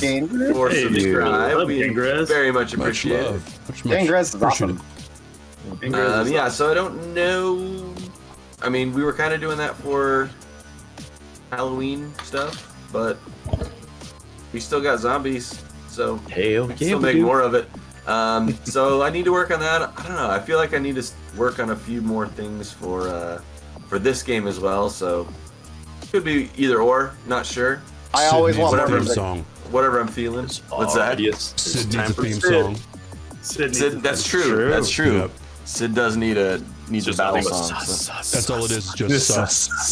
Speaking of I'm just what gonna- Sid needs, I'll be Sample working that. on DM to art with Sid again. The next time you see Sid, he should be. We're going to be doing a lot of like detail like fine tuning to make sure he looks as we imagine him, specifically like with his face and stuff like that. That the tone of Sid is coming through. Then we ink, and I may or may not have a sidekick for the stream, depending upon if my daughter feels like guesting. We'll see how that goes. That'd be amazing. That was So good. keep it out. That'll be like maybe Tuesday night, maybe Wednesday. We'll see what she's feeling. All right. Very Well, upset Wednesday when you night. put her eraser stuff into her glue. It was Yeah, I won't do so that again. upset. I got to that one. Wednesday night, 10 p.m. I'll be back this week for more GM prep. Horror in Huttenberg has ended. I am currently spent the day today while at work talking to various numbers of people who may or may not appear in Vigilantes of Valandria coming in January. Awesome. So I'm working on casting that game, which means I also got to start writing it. So this week on GM Prep, we're going to talk a lot about the end of Horror in Huttenberg, what's going to stay, what's going to go, alternate timelines, parallel universes, and exactly what the future will now look like thanks Just to time the travel. monkey band of From the guy that doesn't like time travel. This is awesome. He's like jumping on it. It was heavy. So and I may let some of you in chat help me make some fun decisions about what that future world may look a bit like. So I got a general idea in my head, but we may work on some good plot details for that Wednesday, 10 p.m. Thursday is going to be a special one-shot with the Travis Leahy from Onyx Path Publishing. It's Scarred Spotlight. Is it 9 p.m.? Are we shooting for that, Jeff, or 10? I said 10 o'clock, so 10 p.m. Standard time, so assume that was what we were doing. Nice. 10 p.m. Thursday, we're going to be doing a Scarred Lands one-shot ran by one of the writers for the publishers, Travis Leahy. He'll be here to run us through that. And then Friday is our night off, and next weekend's going to be an entire weekend off, I believe. Mm-hmm. Yeah. Yep. So Probably squeeze some video games in at some point, so keep an eye out for that. Sure, we'll do something. Might give you guys an opportunity to scare me in Phasmophobia. Please, and it's the best. the only other thing I've got is that coming sometime probably by February, maybe, but at least by March. I made an announcement. I'm going to be putting Vampire on the channel somewhere. Nice. So That's going to be amazing. By the beginning of the year, I should be on day shift at work, which means that I will have all of my nights free to do Windows. To make so many games. You may see some time shifts of some programs and stuff based on my availability, so we'll see what happens. But Cool. Which edition are we? I don't know. Requiem or Masquerade? It's definitely Masquerade, and it's probably not going to be the newest one because I don't even have it. I'll have to see which ones I got on. I got the 20-year anniversary one, I think, on PDF. So I may just from it. Requiem or Masquerade was my big question. So other than that, I honestly like Requiem better, but everyone who's asked me to run it wanted old school, so we're going old school. Sweet. Right. Old school. Old school. So is that everything? I think that's all of our announcements. That's I think it. that's everything. Make sure you go check out the art of David Lee Pancake. Yes. Please do. Absolutely. Bam. Looking at it. Good stuff. At some point, They're that'll super awesome. And Everstorm will return in 2 weeks. Yes, it will. It's so awesome. Good Check his stuff. stuff out. And that leaves us with what? Just rating? Is anyone still think so. around? Yeah, there's some people around. Eastern time? Nice. Holy shit. We're gonna go talk to Soul Bear RPG. Nice. Nice. Let's do it. We haven't rated these guys in a while. So. Let's go hit it up. Sweet. We'll see Thanks, you over everybody. there. Join us. Thank you, everybody. Thank you for Go. giving us your Thanks, time. everybody, for coming. Have a lovely Thank you so day. much. Awesome. Welcome all you See new faces. soon. Yes, thank you, everybody that signed up today. All right. And we're gone.